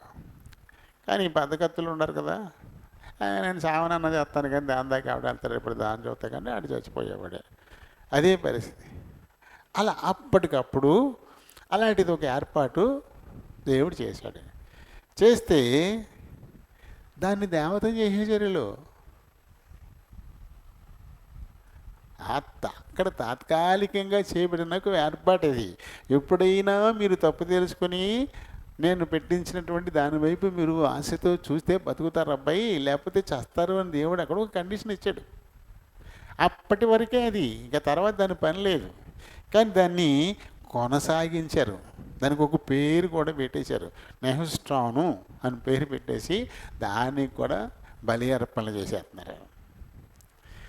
బలి అర్పణలు చేసేస్తున్నారు. మనం చేస్తారు ఆయుధ పూజ, కత్తులకు పూజ చేస్తారు. అంటే అది నరికి చంపేద్ది కాబట్టి చంపేసే వాటికి పూజలు, ఆయుధ పూజ చేస్తారు కదా. పండగ చేసుకోవడానికి ఏదో ఒక కారణం అది పెట్టుకున్నారు అంతే. వాళ్ళు ఒక రోజంతా ఎంజాయ్ చేయడానికి గొర్రెలను మేకలను వేసుకొని తినడానికి హ్యాపీగా ఏదో ఒకటి పెట్టుకున్నారు అంతే. అదే తప్ప దానికి పూజ, కత్తికి పూజ చేయడం ఏంటి? పూజ చేసేవాడిని కూడా చంపేద్దా కత్తి. గొలియాతుని చంపింది ఎవరో? గొలియాతు తల నరికింది గొలియాతు కత్తే, దావీదు పట్టుకెళ్ళిన కత్తేం కాదు. గొలియాతు తల నరికింది గొలియాతు కత్తే, చాలా బలమైనటువంటి కత్తి. పేక ముడితే చచ్చిపోతారు కాబట్టి తాడుకి పూజ చేయాలా? తాడు ఉరి తీస్తారు కదా, పేక తాడేసి చంపుతారు కదా. చంపే ప్రతిదాన్ని పూజ చేయాలి మనం. ఇక అది చాలా చేస్తున్నారు. అందుకని సిలువకు కూడా పూజ చేయకూడదు. సిలువకు కూడా పూజ చేయకూడదు. ప్రభు సిలువ శ్రమలు మన కోసం సహించాడు. సిలువ శ్రమల్ని జ్ఞాపకం చేసుకోవాలి తప్ప సిలువ దేవుడు కాదు. అది గుర్తాడు లాంటిది, ఒక కత్తి లాంటిది. చంపేదంతే, చంపడానికి ఒక సాధనం. సుదీర్ఘ సమయం శ్రమ పెట్టి చంపేదనమాట సిలువ అంటే. అంటే చాలా ఎక్కువైన శ్రమలను అయినా సహించాడు మన కోసం. అందుకనే సిలువ శ్రమలు పొందినంతగా తగ్గించుకున్నాడు అని చెప్పేసి. అంతకు ముందు నుంచి ఉంది సిలువేసి చంపడం. కానీ మన కోసం ఆయన సిలువను మోసి దానికి అంటగొట్టబడి చనిపోయినందువల్ల దానికి ప్రపంచ ప్రఖ్యాతి వచ్చింది కదా అని ఇంట్లో సిలువ పెట్టుకుని దాన్ని మొక్కకూడదు. దానికి కొబ్బరికాయలు కొట్టి, అరటిపళ్ళు ఎట్టి, అగరొత్తులు ఎట్టేసి పొద్దున్న ఇలా ఆయన చెంపలు వేసుకుని ఇలాంటి పనులు చేయకూడదు. ఆ నెహుష్టానికి చేసినట్టే అయిపోద్ది ఇప్పుడు దీనికి కూడా చేస్తే. సిలువని ఆరాధించకూడదు, దానికి పూజ చేయకూడదు. దాని మీద ప్రభువు పడినటువంటి శ్రమలను గుర్తు చేసుకోవాలంతే. చాలా తీవ్రమైనటువంటి శ్రమలు అనుభవించాడు, మామూలు శ్రమ కాదు అది. ఎందుకంటే చంపరు దాని మీద, తనకు తానే చచ్చిపోవాలా. పొద్దుకు ఇంకే లోపల చచ్చిపోకపోతే అప్పుడు మోకాళ్ళు ఎరగొడతారు, అప్పుడు దాకా చంపరు. కొద్దిగా శ్రమను అనుభవిస్తూ చచ్చిపోవాలి తను. సిలువ మీద వదిలిపెడతారు. అలా పొద్దున వేసేస్తే సాయంకాలం దాకా ఏం చేయరు. ఈ లోపల గద్దలు వచ్చి గుడ్లు పొడిచేస్తాయంట, పక్షులు పొడిచేస్తాయండి, కళ్ళు పీకేస్తాయంట. అది ఆ శిక్ష. అలా అయినా సాయంకాలం దాకా చచ్చిపోకపోతే సిలువ మీద వేలాడినోడు శాపగ్రస్తుడు కాబట్టి ఆ శాపం అంతా పాలెం మీదకి వస్తుంది కాబట్టి అని చంపేయాలని చెప్పి ఈ మోకాళ్ళు ఇక్కడ బండతో రోకల బండలాంటిది పట్టుకొచ్చి ఇవి విరక్కొట్టేస్తారన్నమాట. ఎందుకంటే ఇలా ఉన్నప్పుడు కాలు పట్టు ఉంటుంది కదా, ఈ కాలు పట్టు మీద ఉంటాడు. ఎప్పుడైతే కాళ్ళు పట్టు ఉండదో చేతుల మీదే వేలాడలే, అప్పుడు ఊపిరి అందకంటే చచ్చిపోతాడనమాట. ఇలా అయినప్పుడు బరువంతా ఎలా అయినప్పుడు ఎగ ఊపిరి అయిపోయి చచ్చిపోతారు. అందు గురించి అప్పట్టైన ఈ మోకాళ్ళని విర్రకొట్టేస్తారు. అది ఒక ఎముక కూడా ఇరువబడలేదని ప్రభు గురించి చెప్పడింది కాబట్టి ఆయన మోకాళ్ళు ఇరక్కొట్టకుండానే ఆయన చచ్చిపోయాడు. అందరూ ఆశ్చర్యపోయారు. అప్పుడు ఇంత తొందరగా చచ్చిపోయాడా, ఎలా చచ్చిపోయాడు ఈయన అని. మిగతా ఇద్దరు దొంగల్ని ఇరక్కొట్టి చంపారు, ఈయన మట్టుకు ఇరక్కొట్టలేదు కదా. ఆయన వేలాడాడు కాబట్టి, ఆయన మోసాడు కాబట్టి అది దాన్ని మనం దేవుడు దేవత అని దాన్ని మొక్కితే ఎలా? దానికి దండలు అయితే అలా ఇంట్లో పెట్టుకుని దండలు వేసి దానికి అగరొత్తులు వెలిగించి కొవ్వొత్తులు వెలిగించి అక్కడికి వెళ్ళి దండం పెట్టుకొని దేవుడు దేన్ని అసహ్యించుకుంటున్నాడో దాన్నే మనం చేయడం అయిపోతుంది. కొంతమంది పనికిమాలోళ్ళు కూడా ఈ గుర్తు ధరించుకుని రౌడీ పనులు చేస్తున్నారు, చేయకూడని వ్యాపారాలు చేస్తూ ఉన్నారు. చేతికి మట్టుకు సిలువ వేలాడుతుంటుంది, మెల్లో మట్టుకు సిలువ వేలాడుతూ ఉంటుంది. దేవునికి అవమానం కదా. ఆ ఎదవేసేలు వేసేవాడు ఇది ఎందుకు పెట్టుకోవడం? సిలువలు మాత్రం చేతికి కూడా కట్టుకుంటారు, సిలువ వేలాడుతూ ఉంటుంది, మెల్లో వేసుకుంటారు సిలువ. చేసే పనులన్నీ పనికి మాలిన పనులు. దాని ద్వారా దేవుని నామానికి అవమానం కదా. దాన్ని ధరించడమే తప్పు. అది అసలు ఉండకూడదు, మన దగ్గర వేసుకోకూడదు. ఈ ఇత్తడి సర్పాన్ని దేవత చేసేశారు, నెహుష్టాను అని పేరు పెట్టేశారు, దానికి మొక్కులు మొదలెట్టారు, కొబ్బరికాయలు కొట్టాలి మొదలు, లేకపోతే ఈ గొర్రెల్ని మేకల్ని బలి ఇవ్వడం మొదలు పెట్టేశారు. ఈయన ఏం చేశాడు, దాన్ని చెత్తకొట్టి పారేశాడు మొత్తం. దాన్ని మొత్తం ఈ నెహుష్టాన్ని పూర్తిగా ఇత్తడి సర్పమును చిన్న భిన్నములుగా చేసేసి చిన్న భిన్నాలుగా చేసి పారేశాడు. ఇలా దేవునికి ఇష్టమైనటువంటి పనులు ఎవరు చేయగలుగుతారు? ఆయన హత్తుకుని నడిచే వాళ్ళే చేయగలుగుతారు. దావీదు దేవుని హత్తుకుని నడిచాడు కాబట్టే దేవునికి ఇష్టమైన పనులు చేశాడు. దావీదుని అనుసరించి హిజ్కియా నడుచుకుంటున్నాడు కాబట్టి ఈయన కూడా దేవుని హత్తుకుని నడిచి దేవునికి ఇష్టమైన పనులే ఈయన కూడా చేశాడు. దీనివల్ల ఏంటి లాభం, ప్రయోజనాలు ఏంటి? దానివల్ల ఏం ప్రయోజనం పొందారంటే మనకి ఇక్కడ కనపడుతుంది. 7వ వచనం చూస్తే, కావున యెహోవా అతనికి తోడుగా ఉండెను. యెహోవా అతనికి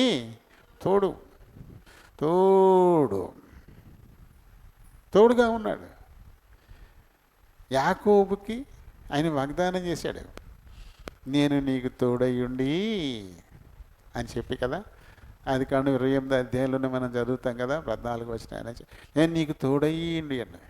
దేవుడు తోడుగా ఉంటే వాళ్ళని ఎవ్వరూ మోసం చేయలేరు, వాళ్ళకి ఎవ్వరూ ఏ హాని తలపెట్టలేరు. అవతల వాళ్ళు చేద్దామన్న మోసాన్ని ఆశీర్వాదంగా మార్చేస్తాడని యాకోబు పట్ల దేవుడు మనకి నెరవేర్చాడు. మామ తను ఎంతగా మోసం చేయాలనుకున్నా ఆ మోసాలను ఆశీర్వాదంగా మార్చి పారేశాడు. దేవుడు తమకు తోడై ఉంటే వాళ్ళు దారి తప్పిపోరు. వాళ్ళు చేయాలనుకున్నటువంటి ప్రతి పని సక్సెస్ అవుతుంది. ఓటమి అనేది వారికి ఉండదు. ఎందుకంటే దేవుడు ఓడిపోడు, దేవుడు మోసపోడు, దేవుడు బలహీనుడు కాదు అని తెలియందంటే ఏం లేదు. ఆయన లాంటి ఆలోచనకర్త లేడు, ఆయనంత బలమైనడు లేడు. కాబట్టి ఆయన ఎవరికి తోడుగా ఉంటారో ఇప్పుడు ఆయన లక్షణాలన్నీ వీళ్ళకి బలమైపోతాయి కదా. దేవుని బాహుబలం వీరికి బలం, దేవుని ఆలోచన వీరికి మంచి ఆలోచన, అన్నీ ఎరిగినటువంటి వాడు కాబట్టి వీరు కూడా. అందుకని ఏమి దేవుడు అతని తోడుగా ఉన్నాడు. దానివల్ల ఏంటి, తాను వెళ్ళిన చోటనెల్లా అతడు జయము పొందెను. వెళ్ళిన చోటనెల్లా జయం. యోసేపు పొతీఫర్ ఇంట్లో బానిసగా వెళ్ళినా దేవుడు అతనికి తోడుగా ఉన్నాడు కాబట్టి ఆ గృహం ఆశీర్వదింపబడ్డం పొతీఫరు చూసి పెత్తనం మొత్తం బానిస అయిన యోసేపుకి చేశాడు. దేవుడు తోడై ఉంటే ఎలా ఉంటుందో చూడండి. బానిసగా అమ్మబడిన బానిసగా లేడు, తను యజమానిలోనే ఉన్నాడు. అయితే దేవుని నడిపింపి అక్కడి నుంచి జైలుకి పంపించాడు. దేవుడే పంపించాడు, జైలుకి వెళ్ళాడు. కానీ అక్కడ ఖైదీగా ఉన్నాడా? దేవుడు అతనికి తోడుగా ఉన్నాడు కాబట్టి ఖైదీల మీదే విచారణకర్తగా ఉన్నాడు తప్ప ఖైదీగా అక్కడ లేడు. కాబట్టి దేవుని తోడు ఎవరికి ఉంటుందో వాళ్ళు ఏ ప్రదేశంలో ఉన్నా పైనే ఉంటారు, ఎక్కడికి వెళ్ళినా వాళ్ళు పైనే ఉంటారు. అది ఎప్పుడు కింద ఉండే పరిస్థితి ఉండదు. ఇది నిజం, అప్పుడనే కాదు, ఇప్పుడు కూడా. నా జీవిత అనుభవమే మొట్టమొదటి అనుభవం. కొత్తగా ఉద్యోగం వచ్చినప్పుడు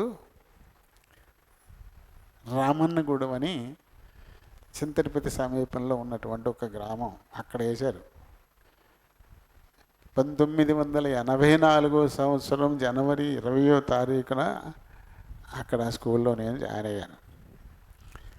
అక్కడ మనం ఉండడానికి అనుకూలమైన ఇళ్ళే లేవు. అయితే పక్కా విగ్రహారాధీకులు, విపరీతమైన క్యాస్ట్ ఫీలింగు, వాళ్ళని అసలు ముట్టుకోరు. బోల్డ్ పాలు అమ్ముతారు, మజ్జిగ అమ్ముతారు.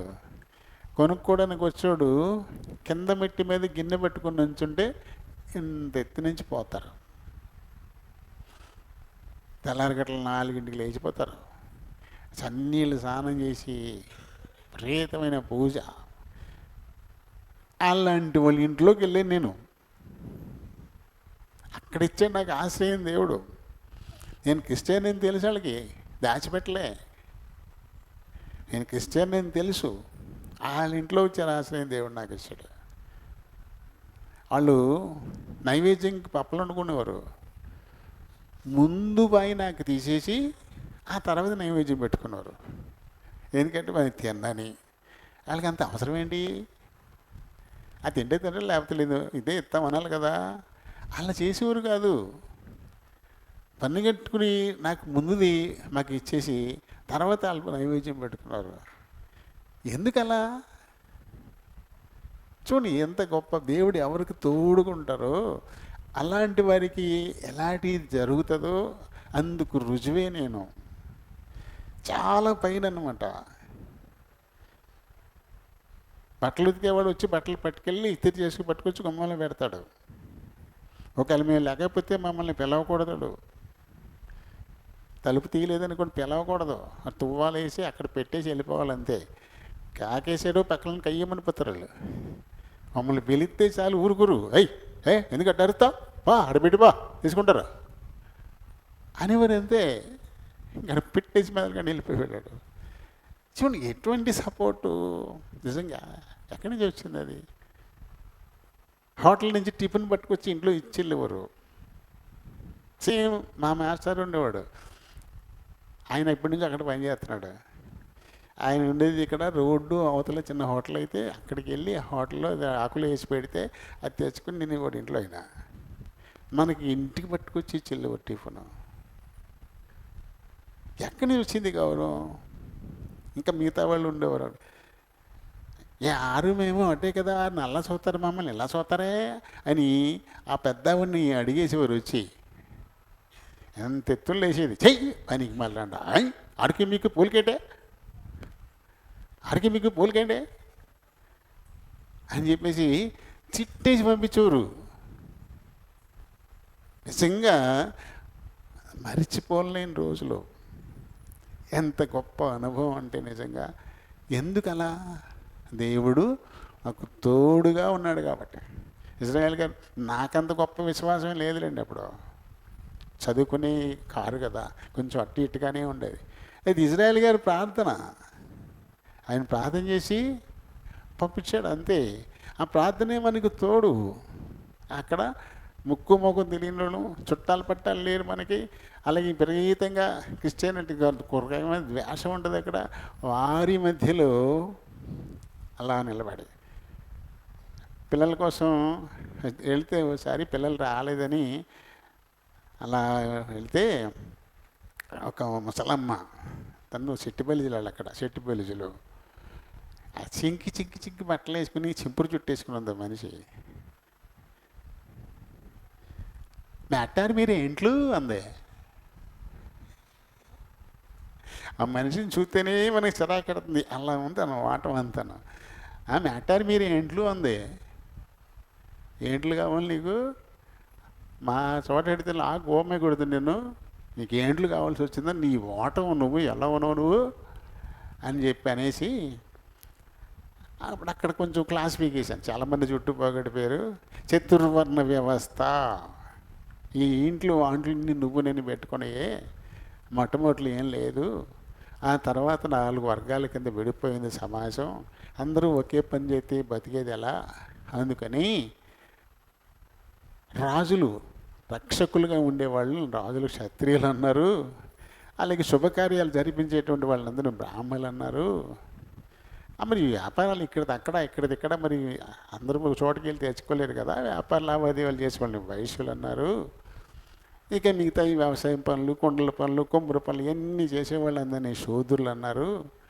ఈ రకంగా మన అవసరాల నిమిత్తం సమాజం అప్పుడు 4 వర్ణాల కింద విడిపోయింది తప్ప ఏం లేవు అని చెప్పండి. చుట్టూ చాలామంది పొగడిపోయారు చెప్తా ఉండే. ఇక నిలబడి క్లాస్ వీకి వచ్చేసాను. సాయంకాలానికి ఇంటికి వచ్చేసిందా ముసలిదే, నా దగ్గరికి కాదు, హౌస్ ఓనర్ దగ్గరికి వచ్చేసింది. వచ్చేసి ఆవిడ, ఏండే మ్యాటర్ నన్ను లాగా గోమ కొడతా అన్నారండే. నువ్వేమన్నా అంది ఆవిడ. అని మీరు ఇంట్లో అన్నా కొడతానన్నారా? కొట్టాల్సింది పనికి బాలమ్మ. నువ్వు ఎలా ఉన్నావు, నీ వాటి ఆయన అడుగుతావు మీ ఇంట్లోని అని చెప్పేసి గడ్డెట్టేసి పంపించేశాడు. నిజంగా ఎంత అద్భుతం. ఆ రోజులు ఇంకా మర్చిపోను. అద్భుతం. దేవుడు మనకు తోడుగా ఉంటే ఎలా ఉంటాం మనం, అలా ఉంటాం. అక్కడ ఎవరు మనకి పరిచయస్తులు అక్కర్లేదు, మన వాళ్ళు ఎవరు ఉండక్కర్లేదు. అక్కడ దేవుని మించినోడు ఇంకెవరు ఉన్నారు? ఆయనే మన పక్షం అయితే ఇంకెవరు కావాలి? ఎక్కడికి వెళ్తే అక్కడ విజయమే, ఎక్కడికి వెళ్తే అక్కడ వృద్ధి, ఉన్నతత్వమే, ఎక్కడికి వెళ్తే అక్కడ. ఎంత అంటూ నువ్వు వాళ్ళ పిల్లలు మా మీదే వదిలేసేవారు పూర్తిగా. ఆవిడేమో వాళ్ళ కూతురు అయిపోయింది. పెళ్ళి కాకముందే వెళ్ళాను నేను, జనవరిలో వెళ్ళాను. జనవరి 20న అక్కడ జాయిన్ అయ్యాను. జూన్ 20కి ఈవిడ వచ్చేసింది. ఈవిడ వచ్చిన తర్వాత ఇంకా ఎక్కువైపోయింది మాకు. ఈవిడ వచ్చిన కాడి నుంచి వాళ్ళకి అసలు ఆవిడకి పిల్లలు లేరు. చెల్లి కొడుకుని పెంచుకుంది ఆవిడ, పిల్లలు లేరు వాళ్ళకి. ఆ కొడుకు, తన భార్య, ఇద్దరు ఆడపిల్లలు, ఒక మగ పిల్లడు వాళ్ళకి. ఈవిడ వచ్చిన కాడి నుంచి ఇంకా వాళ్ళ కూతురు అయిపోయింది ఈవిడ. ఎక్కడుంది, కులం ఎక్కడుంది, అంట్లు ఎక్కడున్నాయి, ఇంకేం లేవు. వాళ్ళ కూతురు అయిపోయింది పూర్తిగా. ఆ కోడలు ఈవిడ ఏపరాలు అనుకోవడమే. అసలు వదిలిపెట్టేవారు కాదు, పట్టుకొని వదిలేవారు కాదు. ఎంత ప్రేమగా చూసేవారంటే ఇవన్నీ. దేవుని కృపకి వెళ్ళంగానే దేవుడు బ్లెస్ చేశాడు, నీళ్ళు నెలదప్పేసింది. ఇక అక్కడి నుంచి అసలు వదిలేవారు కాదు. ఏం కావాలా, ఏం తినాలని ఉంది అడిగి మరి మాకు ఏలూరులో తప్ప ఇక్కడ ఎక్కడ దొరకవు, చాలా దూరం ఏలూరు నుంచి తెప్పించి మరీ చేసి పెట్టేవారు ఆవిడకి. నిజంగా ఎందుకు ఇదంతా చెప్తున్నానంటే, దేవుడు ఎవరికి తోడుగా ఉంటారో వాళ్ళు ఎక్కడికి వెళ్ళినా గెలుస్తారు, ఎక్కడికి వెళ్ళినా పైనే ఉంటారు. ఆయనే దారి చూపించి నడిపిస్తాడు, ఆయనే ఆలోచనించి నడిపిస్తాడు. ప్రతి ఎత్తును పల్లం చేస్తాడు, ప్రతి పల్లాన్ని పూడుస్తాడు, ప్రతి ప్రమాదకరమైన దారిని సరిచేస్తాడు. అన్నీ చేసి ఆయన ముందుండి నడిపిస్తాడు. కాబట్టి తాను వెళ్ళిన చోట నెల్ల అతడు జయము పొందెను. ఎక్కడికి వెళ్తే అక్కడ జయం పొందాడు. ఇది మనకు ఒక పాఠం చెప్తున్నాడు ఈయన హిజ్కియా. నా పితరుడైన దావీదును అనుసరించి నేను నడుచుకుని ప్రభువును హత్తుకుని నడిచినందువల్ల నేను ఎక్కడికి వెళ్తే అక్కడ విజయం పొందాను. నేను ఎక్కడికి వెళ్తే అక్కడ నన్ను దేవుడు పైన పెట్టాడు, నేను ఎక్కడ ఓడిపోలేదు అని మనకు పాఠం చెప్తున్నాడు. నీ సంగతి ఏంటి? దావీదు జ్ఞాపకం ఉన్నాడా? మన పితరుడైన దావీదును అనుసరిస్తూ నడుస్తున్నారా? ఇదిగో ఆయన వల్ల నేను నడిచాను, ఇప్పుడు నన్ను చూసేనే నడుచుకోండి. కొత్త నిబంధనకు వచ్చేసరికి పౌలు గారు చెప్పాడు ఈ మాట, నేను క్రీస్తుని పోలి నడుచుకుంటున్నాను కాబట్టి మీరు నన్ను పోలి నడుచుకోండి అని చెప్పాడు. నన్ను పోలి నడుచుకోండి అని చెప్పాడు. అలాగే హిజ్కియా కూడా మనకు చెప్తున్నాడు, నన్ను పోలి నడుచుకోండి, మీరు గెలుస్తారు. అంతకుముందు అశ్షూరీయులు వీళ్ళని ఏలుబడి చేశారు. కొన్ని ప్రాంతాలు అశ్షూరీయుల కింద ఉన్నాయి, కొన్ని ప్రాంతాలు ఐగుప్తీయుల కింద ఉన్నాయి. హిజ్కియా రాజు కాకముందు యూదా పట్టణాల్లో కొంత ప్రాంతం అశ్షూరు రాజుల కింద ఉంది, కొన్ని ఐగుప్తీయుల కింద కూడా ఉన్నాయి. అయితే దేవుని బలాన్ని బట్టి అశ్షూరులకు ఎదురు తిరిగాడు, ఐగుప్తీయులకు ఎదురు తిరిగాడు. వాళ్ళతో పోరాడి వాళ్ళ అధీనంలో ఉన్నటువంటి ప్రాంతాలని విడిపించుకుని తెచ్చేసుకున్నాడు, తన రాజ్యంలోకి తెచ్చేశాడు. అందుకుముందు వాళ్ళు ఎవళ్ళు చేయలేదు ఆ పని. శత్రువుల అధీనంలో ఉన్నటువంటి ప్రాంతాలని మళ్ళీ విడిపించి తన దగ్గరికి తెచ్చుకోవడం. ఎవరు నడిపించారు ఈ నడిపింపు? దేవుడు తనకు తోడుగా ఉండాన్ని బట్టి, దేవుని హత్తుకుని నడుచుకుంటున్నాన్ని బట్టి ఇలాంటి ఆశీర్వాదం మనకేం చేస్తున్నాడు దీనివల్ల? మరి నీవెలా నడుస్తున్నావు? మనం చేయాల్సిందేంటి? ప్రభువును అనుసరించి, అంటే దావీదును పోలి నీతిని అనుసరించి యథార్థంగా నడుచుకోవడం అనేది అవసరం. అలా నడుచుకోవడానికి అడ్డంగా ఉండే ప్రతిదాన్ని, ఏది అడ్డం వస్తుందో మనకి, ఏది మనల్ని పైన అలా మనం చూసేలా, మన అలవాట్ల, మన పద్ధతుల, మనం వెళ్ళే ప్రదేశాల, మనం చేసేటువంటి పనుల కొన్ని మనల్ని నడిపిస్తుంటాయి. ముందు వాటిని మనం మొదలెడతాం, ఆ తర్వాత అయ్యే మన ముందుండి రా రా అంటే లేకాల మనం పోయే పరిస్థితి. అంటే అవి మనకంటే ఎక్కువైపోతాయి అన్నమాట, మనకంటే ఉన్నతమైపోతాయి, వాటిని అనుసరించే పరిస్థితి.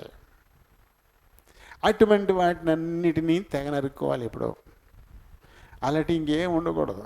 దేవుని ఆలోచన చెప్పి నువ్వు నడవాలంటే అప్పటికే నీ లోపల గూడు కట్టుకుని ఉండిపోయిన ఆలోచనలు చాలా ఉన్నతంగా ఉన్నటువంటివి, ఒక పద్ధతి, ఒక ఆచారమో, ఒక సాంప్రదాయమో, ఇలాంటివి ఏమున్నాయో వాటన్నిటిని ఏం చేయాలి?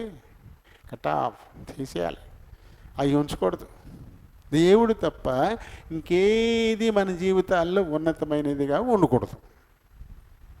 దేవుడు తప్ప ఏది మన జీవితంలో ఉన్నతమైనదిగా ఉండకూడదు. అది ఉన్న రోజున ఓడిపోతాం, అది ఉన్న రోజున కొన్ని పోగొట్టుకుంటాం. చూడండి, యూదా రాజులు కొన్ని పట్టణాలని అశ్షూరీయులకి పోగొట్టుకున్నారు, ఐగుప్తీయులకి పోగొట్టుకున్నారు. కానీ ఎప్పుడైతే అయినా దేవుని హత్తుకుని నడిచాడో, దేవుడు ఆయనకి తోడుగా ఉన్నాడో, ఇప్పుడు పరాధీనమైన వాటన్నిటినీ మళ్ళీ విడిపించుకున్నాడు, వాటన్నిటికీ స్వేచ్ఛ తీసుకొచ్చేసుకున్నాడు. కాబట్టి మనకి కూడా ఇదే పాఠం ఆయన మనకి ఇస్తూ ఉన్నాడు కూడా. అతడు అశ్షూరు రాజునకు సేవ చేయకుండా అతని మీద తిరుగుబడిను, మరియు గాజా పట్టణం వరకు దాని సరిహద్దులను, కాపలను, గుడిసెల మంది, ప్రాకారములు గల పట్టణాలందేమి అంతటను అతడు ఫిలిస్తీయులను ఓడించి పారేశాడు. ఓడించేసి ఆ పరాధీనమైన ప్రాంతాలు ఏమున్నాయో వాటన్నిటిని మళ్ళీ తీసుకుని తెచ్చేసుకున్నాడు. ఈ హిజ్కియా ద్వారా దేవుడు మనకు నేర్పుతున్నటువంటి సత్యం చూడు, నేను ఎలా హిజ్కియాను గెలిపించాను, అతనికి నేను ఎలా విజయం ఇచ్చాను, ఎందుకలా నా సేవకుడైన దావీదులా తను కూడా నడుచుకున్నాడు, దావీదులా నన్ను హత్తుకుని నడిచాడు. అలా నన్ను హత్తుకుని నడిచే వారికి ఎవరికైనా ఈ రీతిగానే నా సహాయ సహకారాలు ఉంటాయి.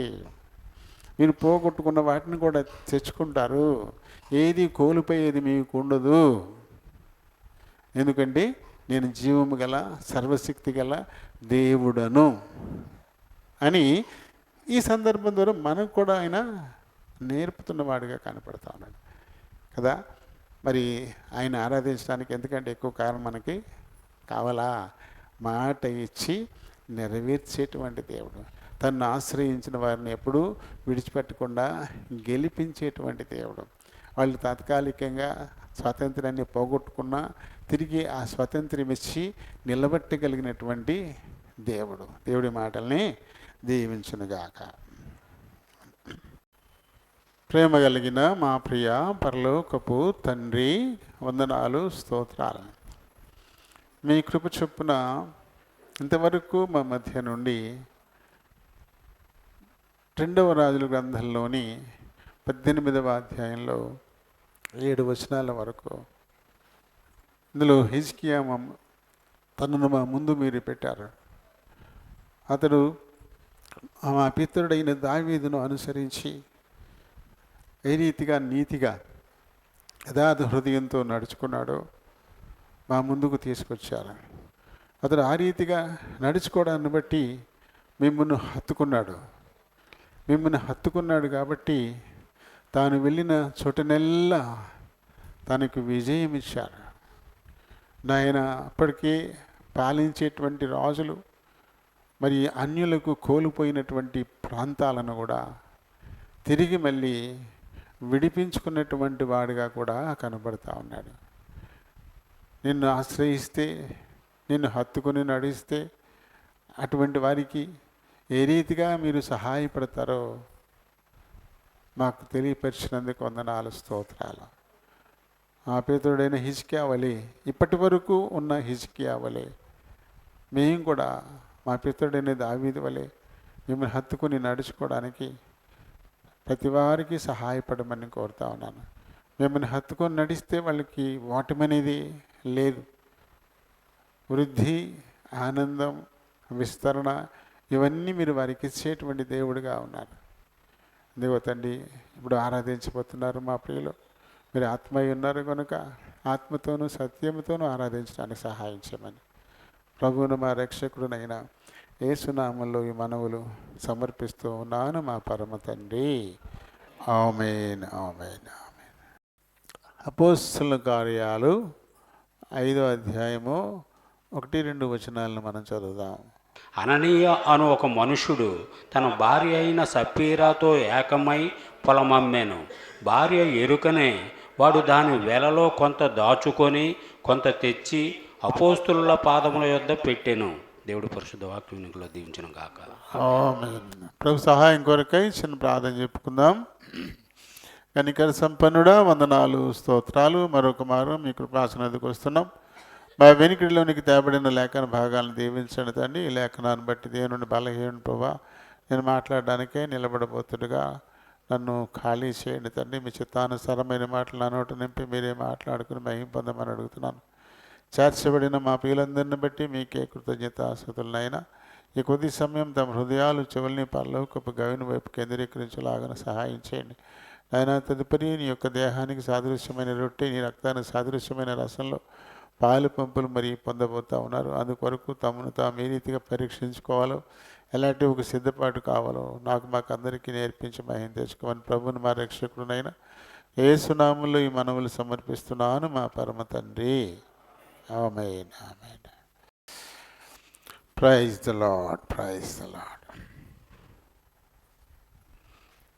ప్రభునామములో అందరికీ వందనాలు. దేవుడు తన ఉచితమైన కృపను బట్టి మరి మన జీవితాల్లో అనుగ్రహించిన మరొక సమయాన్ని బట్టి ఆయనకు వందనస్తులమై ఉన్నాం. ఇప్పుడు మనం చాలా ముఖ్యమైనటువంటి సమయానికి రాబోతున్నాము.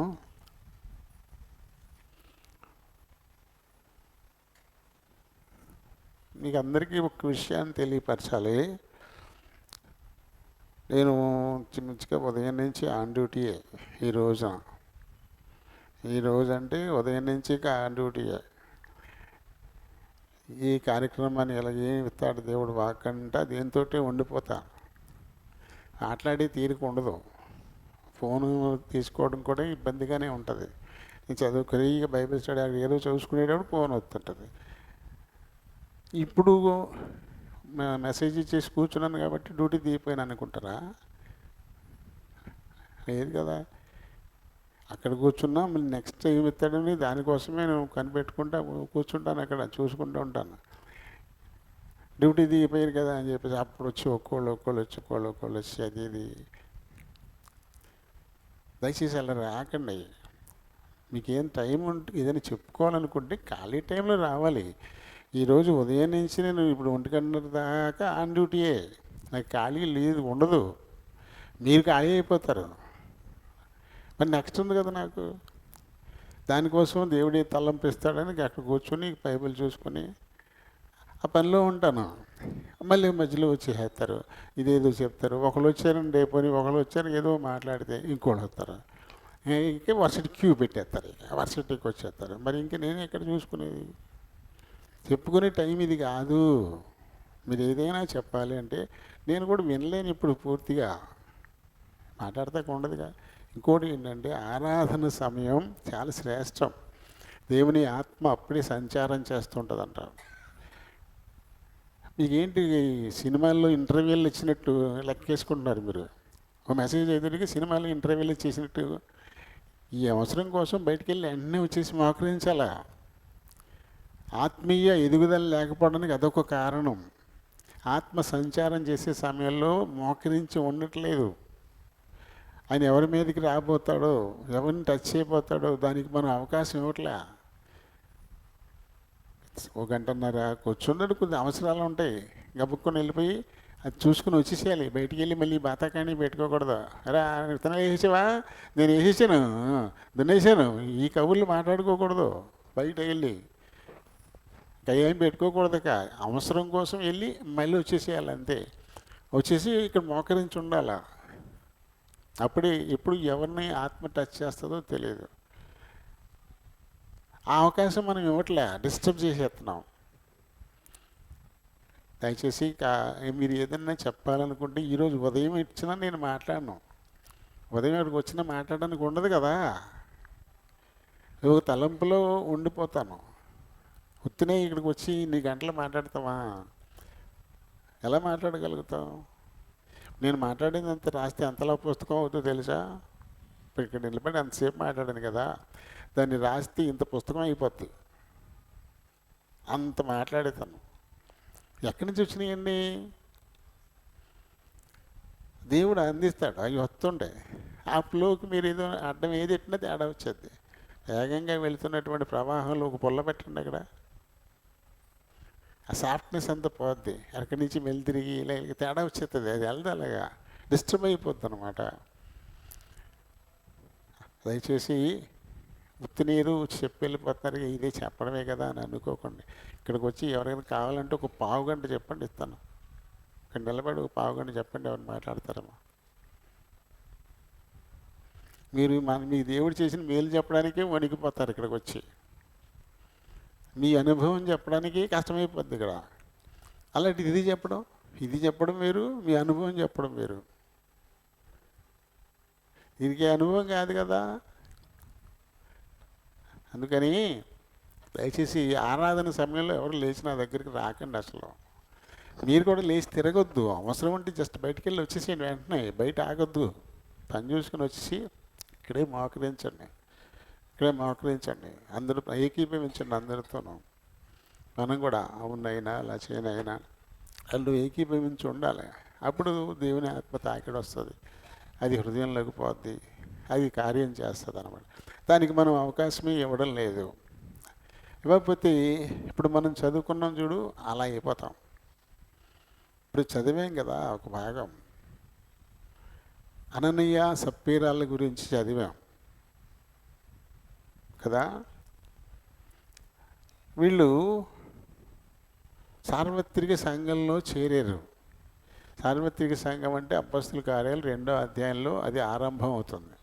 పేతురు గారు ఒకసారి మూర్ఖులకి తరం వారు మీరు వేరే సునామలో బాప్తీసం పొందని రక్షింపబడతారని చెప్పడంతో దాన్ని అంగీకరించినటువంటి వారు అప్పటికప్పుడుగా 3,000 మంది చేరిపోయారు. అప్పటికప్పుడు 3,000 మంది చేరిపోయారు. ఆ తర్వాత ఇంకో 1,000 మంది చేరి 4,000 అవుతారు. అలా వేలల్లో పెరుగుతూ ఉంటారు. ఈ పెరిగే క్రమంలో పౌలుతో కలిసి పనిచేసిన ఆయన కానున్నాడు కదా, బర్నబాస్. ఆయన ఒక సమర్పణ చేశాడు. అది తెలుసుకుని చూసిన వారై వీరు కూడా అలానే మేము సమర్పించుకోవాలనేటువంటి ఒక ఆలోచనకి వచ్చారు. వచ్చి మనకున్న పొలాన్ని కూడా అమ్మేసి, అంటే సార్వత్రిక సంఘం అంటే ఇక అందులో ఇక ఏ విధమైన భేదం ఉండదు. గ్రీసు దేశస్థుడని లేదు, హెల్లేనీయుడని లేదు, మరొకరని లేదు, అది ఈ ఊరుడు ఇంకో ఊరుడని లేదు, ఈ బీదోడు ఇంకో బీదోడని లేదు, ఈ లోక సంబంధంగా ఏ కులం ఆ కులం అని లేదు, అది డబ్బు ఉన్నవాడు డబ్బు లేనోడని లేదు, జనం ఉన్నవాడు జనం లేనోడని లేదు. అందరూ ఒకటే. అస్సలు భేదం అనేది ఉండకూడదు. ఆ భేదం ఇంకా మనలో నిలిచుంటే మనం లోక సంబంధులమే, దేవుని ఇంటికి చేరిన వారం అస్సలు కాదు.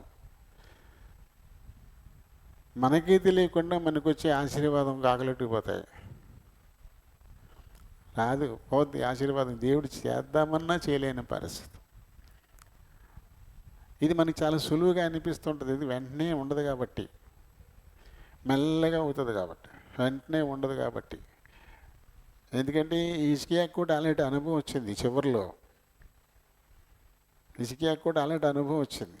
పోన్లీ నా కాలంలో కాకుండా పోద్ది కదా అనుకుంటాడు. మరి ఇది తప్పే కదా. నా మట్టుకు నేను బాగా వెళ్ళిపోతే పర్లేదు, నా పిల్లలు నాశనం అయిపోవాలని కోరుకుంటావా? ఊరుకోకూడదు కదా. 20 అధ్యాయంలో చివరి భాగంలోకి వస్తుంది హిజ్కియా. అది ఇప్పుడు టైం లేదు, మీకు కంటిన్యూ చెప్తాను కదా, తర్వాత కంటిన్యూగా చూసుకుందాం. కాబట్టి మన కాలం గడిచిపోతుంది బాగుంటుంది అనుకోకూడదు. దేవుణ్ణి మనం ప్రేమిస్తే ఆయన ఆజ్ఞలను గాయకుంటాం. ఆయన ఆజ్ఞలను గాయకొనని వారు ఆయన్ని ద్వేషించువారు. ఆయనని ద్వేషించే వారి విషయంలో 3-4 తరాల వరకు తండ్రుల దోషము కుమారులు కుమార్తెల మీదకు రప్పించుచూ ఉండేవాడని అన్నాడు. అంటే నీ మట్టికి నీకు రోజులు గడిపికెళ్ళిపోతే అయిపోయిందా? నీ తర్వాత వచ్చే పిల్లలు ఆశీర్వదించబడక్కలే? వాళ్ళకి శాపం ఇస్తావా? వాళ్ళకి ఆశీర్వాదమా శాపమా అనేది మన నడవడిని బట్టే ఉంటుంది ఇక్కడ. కాబట్టి మన కోసం కాకపోయినా మన పిల్లల కోసమైనా మనం చాలా జాగ్రత్త కలిగి నడుచుకోవాలి. ఈ సార్వత్రిక సంఘంలో చేరిపోయారు. చేరిన తర్వాత కూడా భేదాలు కొన్ని కనబడ్డాయి. తర్వాత మనకు తెలుస్తుంది, 6వ అధ్యాయం వరకు వచ్చేసరికి తెలుస్తుంది. చేరిన తర్వాత కూడా భేదాలు వస్తాయి. పంపిణీ సరిగా చేయట్లేదని ఆలోచనలు వస్తాయి. అవి ఎప్పుడు వస్తాయో అప్పుడే ఇబ్బందికరమైన పరిస్థితులు. వీళ్ళు ఒక ప్రేరణ పొందారు వీళ్ళిద్దరు కూడా. మనం కూడా అలా ఇచ్చేసేద్దాం, మనల్ని కూడా ఇచ్చేసేద్దామని చెప్పేసి మళ్ళీ వెనక లాక్కోవడం. ఇప్పుడు మనం అందరం కూడా రక్తం చేత కొనబడిన వారమే. ఎప్పుడైతే ప్రభునామంలో బాప్తిసం పొందుతామో అప్పుడు క్రీస్తు రక్తం ఇచ్చి మనల్ని కొనుక్కున్నాడు. ఇప్పుడు మనకంటూ ఇంకేమీ లేదు. అమ్మబడిన వారం మనం, అమ్మబడిన వారం. ఇక మన ఇష్టమే లేదు, మనకంటే ఇంకేం లేదు. అమ్మబడి కూడా ఇంకా నేను అని అనుకుంటే దానిని బట్టి ఎన్నో కష్టాలు వస్తాయి, ఇబ్బందులు వస్తాయి. ఎవరికో ఈ రోజంతా నీకు వస్తాను, ఈ పని చేస్తానని డబ్బులు తీసుకుని అమ్మేసుకున్న తర్వాత ఇక నీ ఇష్టమే ఉంటుంది. ఆ టైం గడిపేదాకా ఇక్కడ చేయమంటే ఇక్కడ చేయాలి, అక్కడ చేయమంటే అక్కడ చేయాలి, అది చేయమంటే అది చేయాలి, ఇది చేయమంటే ఇది చేయాలి. అంతే. రోజుకు నువ్వు అమ్ముకున్నావు.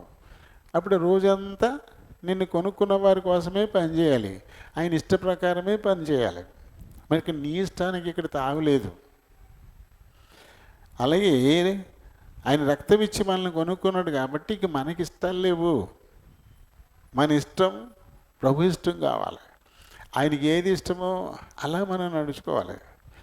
ఆయనకి ఏది ఇష్టం, మన అబద్ధికులంగా ఉంటే ఆయనకి ఇష్టం కాదు, మనం మోసగాళ్ళ ఉంటే ఆయనకి ఇష్టం కాదు, అప్రమాణికులుగా ఉంటే ఆయనకి ఇష్టం కాదు, మనం మాట తప్పేవారంగా ఉంటే ఆయనకి ఇష్టం కాదు. ఆయనకి ఇష్టం కాదు అది. అలా ఉంటూ ఆయనతో సహవాసం చేద్దాం అని అనుకుంటే మనల్ని మనమే మోసపుచ్చుకుంటున్నట్టే. వీళ్ళిద్దరూ ఏం చేశారు? ఆ బర్నబ్బా చేసినటువంటి కార్యాన్ని చూసిన వారై వీళ్ళు కూడా స్ఫూర్తిని పొంది మనం కూడా పొలం అమ్మేసి ఇచ్చేసేద్దాం, మనం సార్వత్రిక సంఘంలో చేరిపోదాం. అక్కడ ఏమవుతుందంటే ఇప్పుడు 100 ఎకరాలు ఉన్నవాడు తీసుకొచ్చి అపస్తుల దగ్గర పెట్టేస్తాడు, 1 ఎకరం ఉన్నవాడు కూడా పట్టుకొచ్చి అపస్తుల దగ్గర పెట్టేస్తాడు. ఇంకా అప్పుడు ఎవరికి ఏమీ లేదు. ఇప్పుడు నేను 100 ఎకరాలు ఉన్నవాడిని అనుకోవడానికి లేదు, ఎందుకంటే తనకేం లేదు. ఇంకా ఈ 1 ఎకరం ఉన్నవాడు నాకు తక్కువ ఉందని అనుకోవడానికి లేదు. ఎందుకంటే ఆ ఉన్న సమృద్ధిని ఎవరి అవసరాల నిమిత్తం వాళ్ళు పంచుకుంటారన్నమాట. సామ్యవాదం. బలవంతంగా ఏం చేయలేదు, వాళ్ళుగానే ఆత్మ ప్రేరణతో మనందరం కూడా ఒకటిగా ఉందామని చెప్పేసి అలాంటి సంఘాన్ని పెట్టుకున్నారు. సార్వత్రిక సంఘం అయిపోయారు. వీళ్ళ నుంచి బలవంతంగా బర్నబా ఏమి అడగలే, నాది ఇచ్చేసాను నువ్వు కూడా తెచ్చి ఇచ్చేసేయండి అని అడగలేదు. అలా ఎవరిని అడగలేదు అపొస్తలులు. వారికి వారు ప్రేరణ పొందిన వారే తీసుకొచ్చి ఇచ్చారంతే. అలాగే వీళ్ళు కూడా వీళ్ళని ఎవరు అడగలేదు, ఆ పొలం అమ్మేసి ఇచ్చేద్దాం అని చెప్పేసి ఎప్పుడైతే వాళ్ళు అనుకున్నారో అప్పుడే ఒక మొక్కుబడిలోకి వచ్చేసినట్టే. వాళ్ళు అనుకోవడమే అక్కడ అయిపోద్ది, రాత అయిపోద్ది. అనుకోవడం పాపం, రాయడం అయిపోద్ది అక్కడ. ఇంకప్పుడే ఇక అది మంది కాదు, అది ఇంకా మంది కాదు. అమ్మేసి అపొస్తలుల పాదాల దగ్గర పెడదాం అని అనుకున్నారు అంటే అపొస్తలుల సొంత అవసరాల కోసం కాదు, ఇది ప్రభు పని అవసరాల కోసమే వాడతారు. ఇచ్చిన వాళ్ళకి ఇంకా వాళ్ళకి హక్కు లేదు దాని మీద. ఇద్దాం అనుకున్న తర్వాత ఏ విధమైన రైటు లేదు, ఎందుకంటే అందుకు వాళ్ళు కమిట్ అయిపోయారు. అందుకని ఇక ఏమి దాచుకోకుండా మొత్తం ఇచ్చేసేయాలా. కానీ కొంత దాచారు. భార్య భర్తలు ఇద్దరు ఏకీభవించారు. ఏకీభవించడం కూడా ఇబ్బందికరమే. ఊరినే ఒకరినొకరు ఏకీభవించకూడదు. వాళ్ళు ఏ విషయం ఎందు నిమిత్తం తెలుసుకుని ఏకీభవించాలా. ప్రతిదానికి ఏకీభవించేస్తామా? ఏదో ఒక మంచి పనికి ఏకీభవించాలా, ప్రభు చిత్తాన్ని నెరవేర్చడానికి ఏకీభవించాలా, ఒకరికి మేలు చేయడానికి ఏకీభవించాలా. అంతేగాని వేరే దానికి నువ్వు ఏకీభవిస్తే అది శాపమై కూర్చుంటుంది. వీళ్ళిద్దరు ఎందుకు ఏకీభవించారు? భార్య భర్తలు ఇద్దరు. పోనీ భర్త నుంచి తలంపు వచ్చిందనుకో, కొంత ఉంచుకుందామమ్మా అని చెప్పి భార్య ఏమనాలి, తప్పండి మనం ఇలా చేయకూడదు, మొత్తం అమ్మేసి అక్కడ ఇచ్చేద్దామని కదా మనం అనుకున్నాం, మళ్ళీ ఇలా మనం చేయకూడదు, మోసగారులు అవుతాం అని చెప్పేసి తను చెప్పి దిద్దాలి. అలా దిద్దితే బాగుపడతారు. ఇప్పుడు తను కూడా ఏకీభవించింది, చెడు కోసం ఏకీభవించింది భర్తతో, చెడు కోసం భార్యతో ఏకీభవించాడు భర్త. ఇద్దరూ చెడు. కాబట్టి ఏ విషయమే మనం ఏకీభవిస్తున్నాం? మంచిగా చెడుగా? దీన్ని కూడా మనం ఆలోచించుకోవాలా. నా నిమిత్తము ఎవరినైనా సరే వ్యతిరేకించాలన్నాడు ప్రభు. భర్తనైనా, భార్యనైనా, బిడ్డలనైనా, ఆస్తిపాస్తులు దేన్నైనా సరే అందుకే చెప్పాడు. మరి అలాంటప్పుడు దాన్ని మనం పట్టించుకోకుండా అనవసరమైన వాటికి ఏకీభవిస్తే శిక్ష తెచ్చిపెట్టుకుంటాం నెత్తి మీదకి. మరి వీళ్ళిద్దరి నుంచి ఎవరికి వచ్చిందో ఆ తలంపు ఏం రాయబడింది అక్కడ చదువు. అంటే అంటే భర్తే దీన్ని ప్రేరేపించినట్టు లెక్క. భార్య ఎరుకని అంటాడు, చెప్పాడు ఆయనకి, అంత ఎందుకు, కొంత ఉంచుకుందాం, అంత ఇవ్వద్దు, కొంత ఉంచుకుందాం. అప్పుడు భార్య దిద్దాలి. ఏమండి మొత్తం అమ్మి ఇచ్చేద్దామని కదా మనం అనుకున్నాం, ఇలా ఎందుకు, ఇలాంటి ఆలోచన మీకు ఎందుకు వస్తుంది, ఇది తప్పు కదా, దేవునికి దాచగలమా, దీన్ని శాపాన్ని పొందుతాం, వద్దండి అని తను చెప్పాలి. కానీ తను కూడా ఇంతో ఏకీభవించింది. ఇద్దరు కలిసి కొంత ఇంట్లో దాచుకొని మిగతాది పట్టుకొచ్చి ఇక్కడ మళ్ళీ అబద్ధం. ముందు అత్యాశ వచ్చింది, ఆశతో కొంత దాచి ఉంచారు. ఇప్పుడు అక్కడికి వెళ్ళి ఏం చేయాల్సి వస్తుంది? అబద్ధం చెప్పాల్సి వస్తుంది. ఈ అబద్ధం దేవుణ్ణి మోసం చేయడమే కదా. దేవుణ్ణి మోసం చేస్తాగా ఇప్పుడు అబద్ధం. మళ్ళీ ఇక్కడ ఏకీభవిస్తాం ఇద్దరు కూడా. ఆయన ఏం చెప్తాడో ఈమె కూడా అదే చెప్పాలి, మళ్ళీ అబద్ధమే చెప్పాలి. ఇక్కడ అబద్ధం ఆడడంలో ఏకీభవించడం, మోసం చేయడంలో ఏకీభవించడం, అప్రమాణికులుగా ఉండడంలో ఏకీభవించడం. దీనివల్ల లాభమా నష్టమా? ఆత్మీయ విషయాల్లో అవసరమైతే భార్య భర్తతో విభేదించాల్సిందే, భర్త భార్యతో విభేదించాల్సిందే. ఆత్మీయ విషయాల్లో మట్టుకే ఇలా విభేదించడం వల్ల మేలు కలుగుతుంది, జరగాల్సిన కీడు జరగకుండా ఉంటుంది. మేలు కోసం విభేదించడం మంచిదే కదా.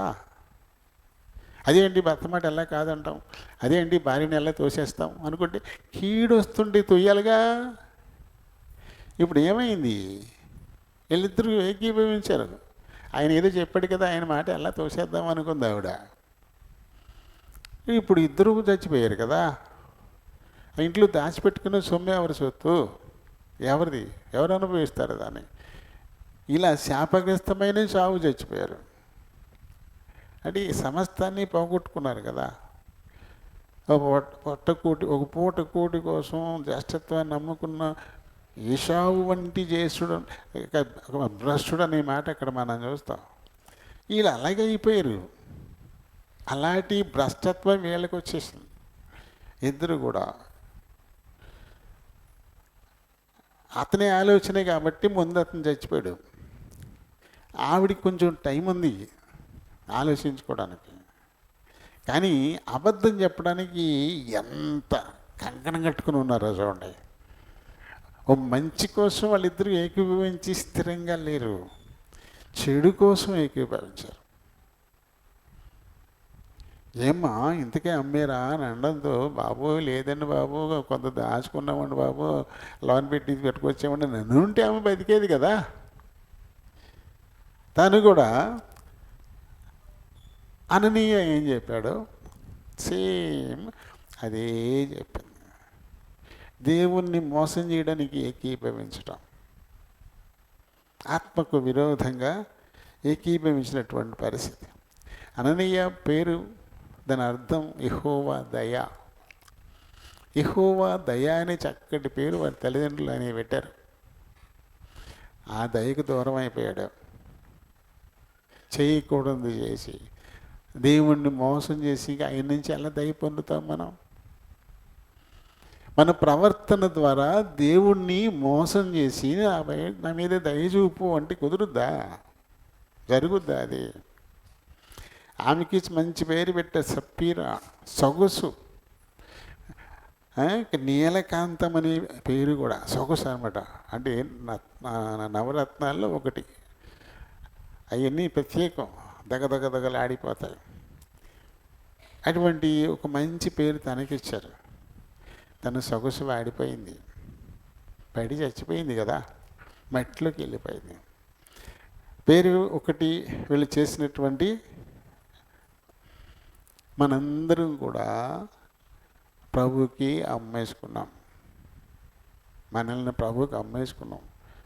బాప్తిసం పొందే సమయంలో నేను రక్తం ఇచ్చి నన్ను కొనుక్కున్నావు, ఇక నీ కోసమే నేను బతుకుతాను, నాకంటూ ఇంకేం లేదు అని అన్నాం. అన్న తర్వాత ఇక నీకు ఇష్టం ఎక్కడుంటుంది? సొంత ఇష్టం ఎక్కడుంటుంది? ప్రభు ఇష్ట ప్రకారమే వెళ్ళాలి నువ్వు, అంతే. ప్రభుకి ఏది ఇష్టమో అలానే వెళ్ళాలి, అంతే. ఇంక ఈ లోక సంబంధమైనవి ఏవి మనలో ఉండడానికి లేదు, ఏవి మన మీద ప్రభావాన్ని చూపించడానికి లేదు. అమ్ముకోకముందు నీవు నీ సొత్తే, నీ ఇష్టమే, నీ ఇష్టానికి నువ్వు మాట్లాడవచ్చు, నీ ఇష్టానికి నువ్వు పోవచ్చు. కానీ ఇప్పుడు ఆయనకి అమ్మేసుకున్న తర్వాత నువ్వు చేతులు కట్టు కూర్చోవాలంతే. ఆయన ఏం చెప్తే చేయాలంతే. నీ వీధిలో తిరుగుతున్నంత సేపు నీకు అడ్డేమి లేదు, నిన్ను ఆపేవాడు లేడు. అవి ఎవరో ఒక ఆయనకి ఈరోజు మీకు పనికి వస్తానని నువ్వు అమ్ముకున్న తర్వాత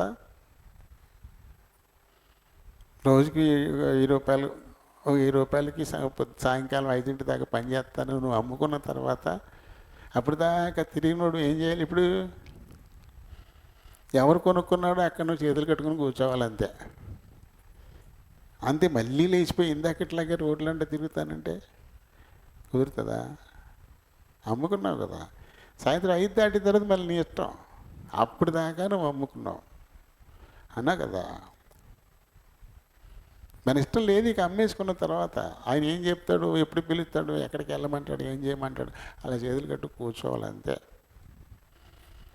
ఏదైనా పని చెప్పచ్చు, చేయకపోవచ్చు, నీకు బోరు కొట్టేయచ్చు, అయినా సరే వాడు కూర్చోవాలంతే. పని లేదు, అది ఇది ఏం చెప్పట్లేదు అని బోరు కొట్టేస్తుందని చెప్పేసి నువ్వు లేచి వెళ్ళిపోతే ఇప్పుడు ఊరుకుంటాడా? అమ్మేసుకున్నావు. అలాగే మనం మన సొత్తు కాదు, విలువ పెట్టి ప్రభు మనల్ని కొనుక్కున్నాడు. కాబట్టి ఏం చేయాలి? ఇంకా ఆయన మాట కోసం కూర్చోవాలంతే. ఆయన ఇష్టాన్ని నెరవేర్చడానికి పనిచేయడానికి ఎప్పుడూ సంసిద్ధులై ఉండాలంతే. లేదు నాకేమీ లేదు, ఇప్పుడు ఆయనకి లాగానే నుంచి నేను ప్రసంగం చేయమన్నారు నన్ను, లేకపోతే ఇంకో లేదు, నాకు ఎలా పనులే అని చెప్పలేదు కదా, నా ఇష్టానికి నేను ఏదో చేస్తానంటే నువ్వు అమ్మేసుకున్నావు. నీ ఇష్టం లేదు, నువ్వు మెదడుకొని కూర్చోవాలంతే. నేను ఎలా వాడుకోవాలో కొనుక్కున్నవాడికి తెలుసు. ఆయన వాడుకుంటాడు. ఆయన సమయం ఇచ్చినప్పుడు నీ పని నువ్వు పని చేయాలి. ఈ పని అని పురమాయించినప్పుడు అంతేగాని నేను మొన్న విక్టర్ జాన్ విక్టర్ గారు ఒక విట్నెస్ చూశాను. హెబ్రోన్ జాన్ విక్టర్ గారు, ఆయన ఇంజనీరింగ్ ఆఫీసరు, గజెటెడ్ ఆఫీసర్ అంట, ఇంజనీరింగ్ ఆఫీసర్. ఆయన హెబ్రోన్కి వెళ్ళాడండి. నేను హెబ్రోన్లో భక్సింగ్ గారితో కలిసి పనిచేస్తామని చెప్పేసి ఆయన హెబ్రోన్ వెళ్ళాడంట. వెళ్తే అప్పుడు ఇంకా అది ఆదివారం ఆరాధన ఏం కాదు, మామూలు రోజు వెళ్ళాడు. అక్కడ ఒక బాధ్యుడు ఒక ఆయన ఉన్నాడంట, బుక్ స్టాల్ కాడ ఉన్నాడంట. ఉంటే ఇప్పుడు ఈయన వెళ్ళాడు. మరి ఇంజనీర్ గారు అంటే ఇంచుమించుగా నేను షర్ట్ చేసుకుని షూస్ వేసుకుని చాలా వెళ్తాడు కదా అని వెళ్ళి అప్పుడు వెళ్ళాడు బ్రదర్ అన్నాడు. అప్పుడు వెళ్ళాడు అన్నాడు. ఆయన కూర్చున్న ఆయన ఈ వేషం కానీ ఇది చూసి కానీ ఏమి పట్టించుకోలేకుండా మా వెళ్ళాడు బ్రదర్ అన్నాడు. నేను వీళ్ళు మీతో కలిసి ప్రభు పరిచర్యలో పాలు పొందాలనుకుంటున్నానండి అన్నాడు. ఓకే అండి, మంచిది. అది చూడలేదండి ముఖం ఇంకా, ఆయన ముఖం ఇంకా చూడకుండా ఓకే అండి మంచిది బ్రదర్ అన్నాడు. ఈ లోపల గొలిగేస్తుంది. అంటే నేను ఒక ఆఫీసర్, నేను ఆఫీసర్ వచ్చి మాట్లాడుతుంటే నన్ను అసలు ఏం కేర్ చేయట్లేదు, నన్ను అసలు ఏం పట్టించుకోవట్లేదు అనుకుంటున్నాడు అంటే ఈయన. ఎందుకు పట్టించుకోవాలా, నువ్వు అక్కడ పని చేయడానికి వచ్చావు, నీ వేషానికి ఏముంది, నువ్వు చేసే పనికి ఏం వాల్యూ ఉంది, దాన్ని వదిలేసుకోవాల్సిందే కదా. మళ్ళీ సరే బ్రదర్ నేను పని ఉంటే చెప్పండి, నేను చేస్తానని, మీతో ఏకీభావం చేస్తానంటే ఒక 20 టాయిలెట్స్ ఉన్నాయండి, ఒక 20 టాయిలెట్స్ ఉన్నాయి, అవి ఒకసారి చూసి మొత్తం క్లీన్ చేసుకొచ్చాను అన్న. ఎక్కడ కూడా రా బాబు, నేనేమో ఇంజనీర్, నేను గజెటెడ్ ఆఫీసర్ని, నన్ను టాయిలెట్లు కడగమన్నారండి అని చెప్పేసి ఆలోచిస్తున్నారంట. ఏం బ్రదర్ అన్నాడు. లేదండి వెళ్తున్నానండి అని చెప్పేసి వెళ్ళాడంట. వెళ్ళి అక్కడికి వెళ్ళి మొత్తం ప్యాంట్ కొంచెం మారితెట్టి బకెట్ బ్రష్ పెంచుకుని 1 2 కడిగి 3దని తలుపు తీసేసరికి అందులో ఒక ఆయన ఉన్నాడంట. ఈయనకంటే 3 రెట్లు పెద్దోడండి ఆయన.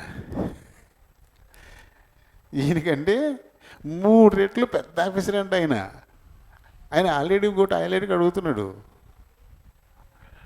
అప్పుడు అయ్యో నేను ఏదో అనుకున్నాను, ఈయన ముందు నేనెంత, ఆయనే అడుగుతున్నాడు, నేను చాలా తప్పుగా ఆలోచించాను. అలా కొన్ని సంవత్సరాలు అయిపోయిన తర్వాత అప్పుడు ఆ మందిరం లోపల పనికి తీసి అప్పటిదాకా బయటేనంట. చూడండి ఎలా ఉందో. మనం చేస్తామా? మనకి ఎంత ఈగోలు మనకి.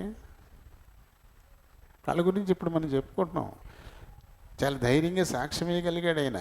ఎప్పుడైనా పెద్ద మెసేజ్ నేను ఇప్పుడు ఎక్కడెక్కడికి వెళ్ళి జాన్ విక్టర్ గారు మెసేజ్లు ఇస్తుంటాడు, ఎక్కడెక్కడ సంఘాలను బలపరుస్తుంటాడు. నేను ముందు ఆయన పని ఎక్కడ మొదలైంది? టాయిలెట్ క్లీన్ చేయడం. అంత తగ్గింపు. ఎందుకంటే ప్రభుకి నిన్ను నువ్వు అమ్ముకున్నప్పుడు ఇక నీకేం లేదు. నీ హోదా ఎవడికి కావాలి? నీ ఆస్తిపాస్తులు ఎవడికి కావాలి? ఒక సర్వెంట్గా నువ్వు అమ్మేసుకున్నావు ప్రభుకి. అప్పుడు ఆ అమ్ముకున్న తర్వాత కూడా నేను ఎంత గొప్పని, నాకు ఎంత ఆస్తుంది, నాకు ఇన్ని పదవులు ఉన్నాయి, నువ్వు పనికిరావు ఇంకా. ఎందుకంటే ఇవన్నీ సాతానికి అమ్ముడిపోయినాయి. దాని నుంచి విడుదల పొందలే. నీ ఆదాయమా, నీ ఉద్యోగమా, నీ గౌరవమా, ఇవన్నీ కూడా ఇలాక సంబంధమైనవి. వాటి నుంచి ప్రభు పనిలోకి రావాలంటే వాటి నుంచి విడిపించుకుని ఇందులోకి రావాలా. ఇక్కడికి వచ్చి నేను చేస్తానన్న తర్వాత కూడా అవన్నీ నీకు అలా గుర్తుండిపోయి వాటి గురించి నువ్వు ఆలోచిస్తున్నావంటే అవి నిన్ను ఏంటి చూయింగ్ గమ్మ మాదిరి అంటుకుందనమాట. అది వదల్లో, వదులుకోవాలి. వాళ్ళు వదులుకోకపోతే అననే సప్పేరల్లాగానే శాపానికి లోనవుతాం. వీళ్ళు ఎవరు పిలిచారు వీళ్ళని? వాళ్ళకు వాళ్ళే కదా. వీళ్ళు ఎవరిని రమ్మన్నారా? ఆ జాన్ విక్టర్ గారిని ఎవరు పిలిచారు? ఆయనే కదా నేను చేస్తానని చెప్పేసని. ఎప్పుడైతే నువ్వు తగ్గించుకుని పని చేస్తాను, ప్రభు కోసం నేను బతుకుతానని ఒక నిర్ణయానికి వచ్చున్నావో నీ గతమంతా సమాధి అయిపోవాలా. బాప్తిస్మలో మనం చేసేది అదే. నీటిలో సమాధి చేసేసాం. నువ్వు పైకి లేచేసరికి ఇప్పుడు ఓ వైట్ పేపర్లా ఉండాలి అంతే. దాని మీద ఒక్క రాత కూడా ఉండకూడదు. ప్రభు తనకిష్టమైంది రాస్తాడు దాని మీద. ఆ పాత రాతలు ఇంకేమీ ఉండకూడదు. అవి రోత కాకపోతే ప్రభు పనికి ఇక నువ్వు పని చేయవు. తద్వారా నష్టపోయే పరిస్థితులు వస్తాయి. నష్టపోయే పరిస్థితులు అంటే దేవుణ్ణి ద్వేషించేవారే అలాంటి పనులు చేస్తారు. మనల్ని బట్టి దేవుని నామానికి అవమానం కదా. ఇక్కడేమో మంచిగా పెత్తనాలు చేసి దేవుని పని కోసం చాలా బాగా చేసి బయట వేరేలా ఉండి అన్యులు ఏమంటారు? మిమ్మును బట్టే కదా నా నామం అన్ని జనుల మధ్య దూషింపబడుతుంది అన్న ప్రభు మాట సరే కదా. బయట మనం జీవిస్తున్న విధానాన్ని చూసి దేవుణ్ణి మహిమపరచాలి వాళ్ళు. యేసుప్రభు నమ్ముకుంటే ఇలా ఉంటారా అని అవతల నోరు ఎలబెట్టాలా. అంతేగాని అందరూ మనల్ని ఏలెత్తి చూపేలా నడుచుకుంటూ ఉంటే దానిని బట్టి ఇదేనా వీళ్ళు దేవుణ్ణి నేర్పుతున్నారు, వీళ్ళకే ఇదేనా వీళ్ళు దేవుణ్ణి నేర్పేది? దేవుని నామానికి అవమానం కదా. అది నన్ను ద్వేషించు వారి విషయంలో 3-4 తరాల వరకు తండ్రుల దోషము కుమారుల మీదకి రప్పించుచూండు వాడన్నాడు. మనం ఆస్తిపాస్తులు ఇవ్వకపోయినా పర్లేదు, కానీ శాపాలు మటుకు ఇవ్వకూడదు. ఇజ్రాయేల్ గారు నాకేమో ఆస్తిపాస్తులు ఇవ్వలే, శాపం ఇవ్వలే, ఆస్తి అది వచ్చింది. ఆస్తిపాస్తులు ఇవ్వలేదు, శాపాన్ని ఇవ్వలేదు నాకు. ఆయన బట్టి ఆశీర్వాదమే తప్ప శాపం నాకు రాలేదు.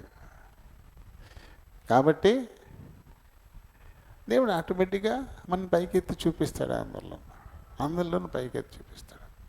ఆయనకి తెలుసు కదా. మనం 51వ కీర్తన చదువుకుంటాం. 50వ కీర్తనలో ఇప్పుడేం చదవద్దులే, టైం అయిపోయింది, 30 అయిపోయింది. అది చదువుకుంటే మధ్యలో నుంచి ఉంటుంది. నీకు దిద్దుబాటు అసహ్యం కదా, నీకు నా మాట నీకంటే ఇష్టం ఉండదు కదా నీకు అంటాడు అనమాట.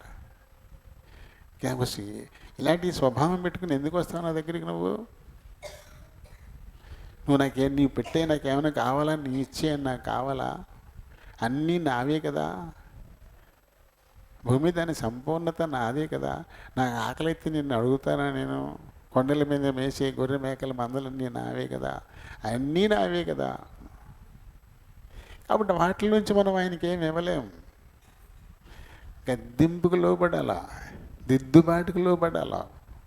మన నుంచి ప్రభు ఆశించేది అది కానప్పుడు మిగిలింది శాపమే కదా. కాబట్టి బల్లలో పాలు పంపులు పొందుతున్న మన హృదయం క్లీన్గా ఉండాలా. దేవునికి ఇష్టం కానిది ఏది ఆ హృదయంలో ఉండడానికి లేదు. అది అందులో ఉంచుకుని కూడా నువ్వు పాలు పొందితే కీడు కోసమే తప్ప మేలు కోసం కాదు. అలాంటిది ఏదన్నా మానవ సహజం కాబట్టి ఉంటుంది. కాబట్టి ప్రభు దగ్గర దాన్ని ఏం చేయాలి? ఒప్పేసుకోవాలి. ఇటువంటి ఒక స్వభావం నన్ను పట్టుకుంది, నా పీడిస్తుంది, నన్ను క్షమించు, దీని నుంచి నన్ను దూరం చేయి అని చెప్పేసి దేవుని పాదాల దగ్గరికి రావాలి. అలా రాకుండా మొండిగా ప్రతిరోజు తీసుకుంటున్నాం కదా అంటే అందులో వేలు పెట్టేస్తే క్రమంగా అది మీ తర్వాత వారి మీదకి శాపంగా మారిపోతుంది. మన అవిధేయత మెల్లగా బిడ్డల మీదకి వెళ్ళిపోతుంది. అది 3-4 తరాలు అన్నాడు ఏకంగా. అరే బిడ్డలు ఇప్పుడప్పుడే వృద్ధి అనేది కనపడదు అనమాట. మనం చూడడం ఇంకా అవసరమా అది? అందుకని మీకు మీరు పరీక్షించుకొని ఒకవేళ అననీయ సప్పీరలాగా ఏమైనా మనం వెనక్కలు ఆగుతున్నామేమో ప్రభు కొరకు, ఆయనకి ఇచ్చిన మాట నుంచి తప్పిపోతున్నామేమో అని జాగ్రత్తగా ఆలోచించుకొని సరిచేసుకొని దీనిలో పాల్పొందుదాం. ఇప్పుడు మేలు కలుగుతుంది. దేవుడి మాటల్ని దీవించునుగాక.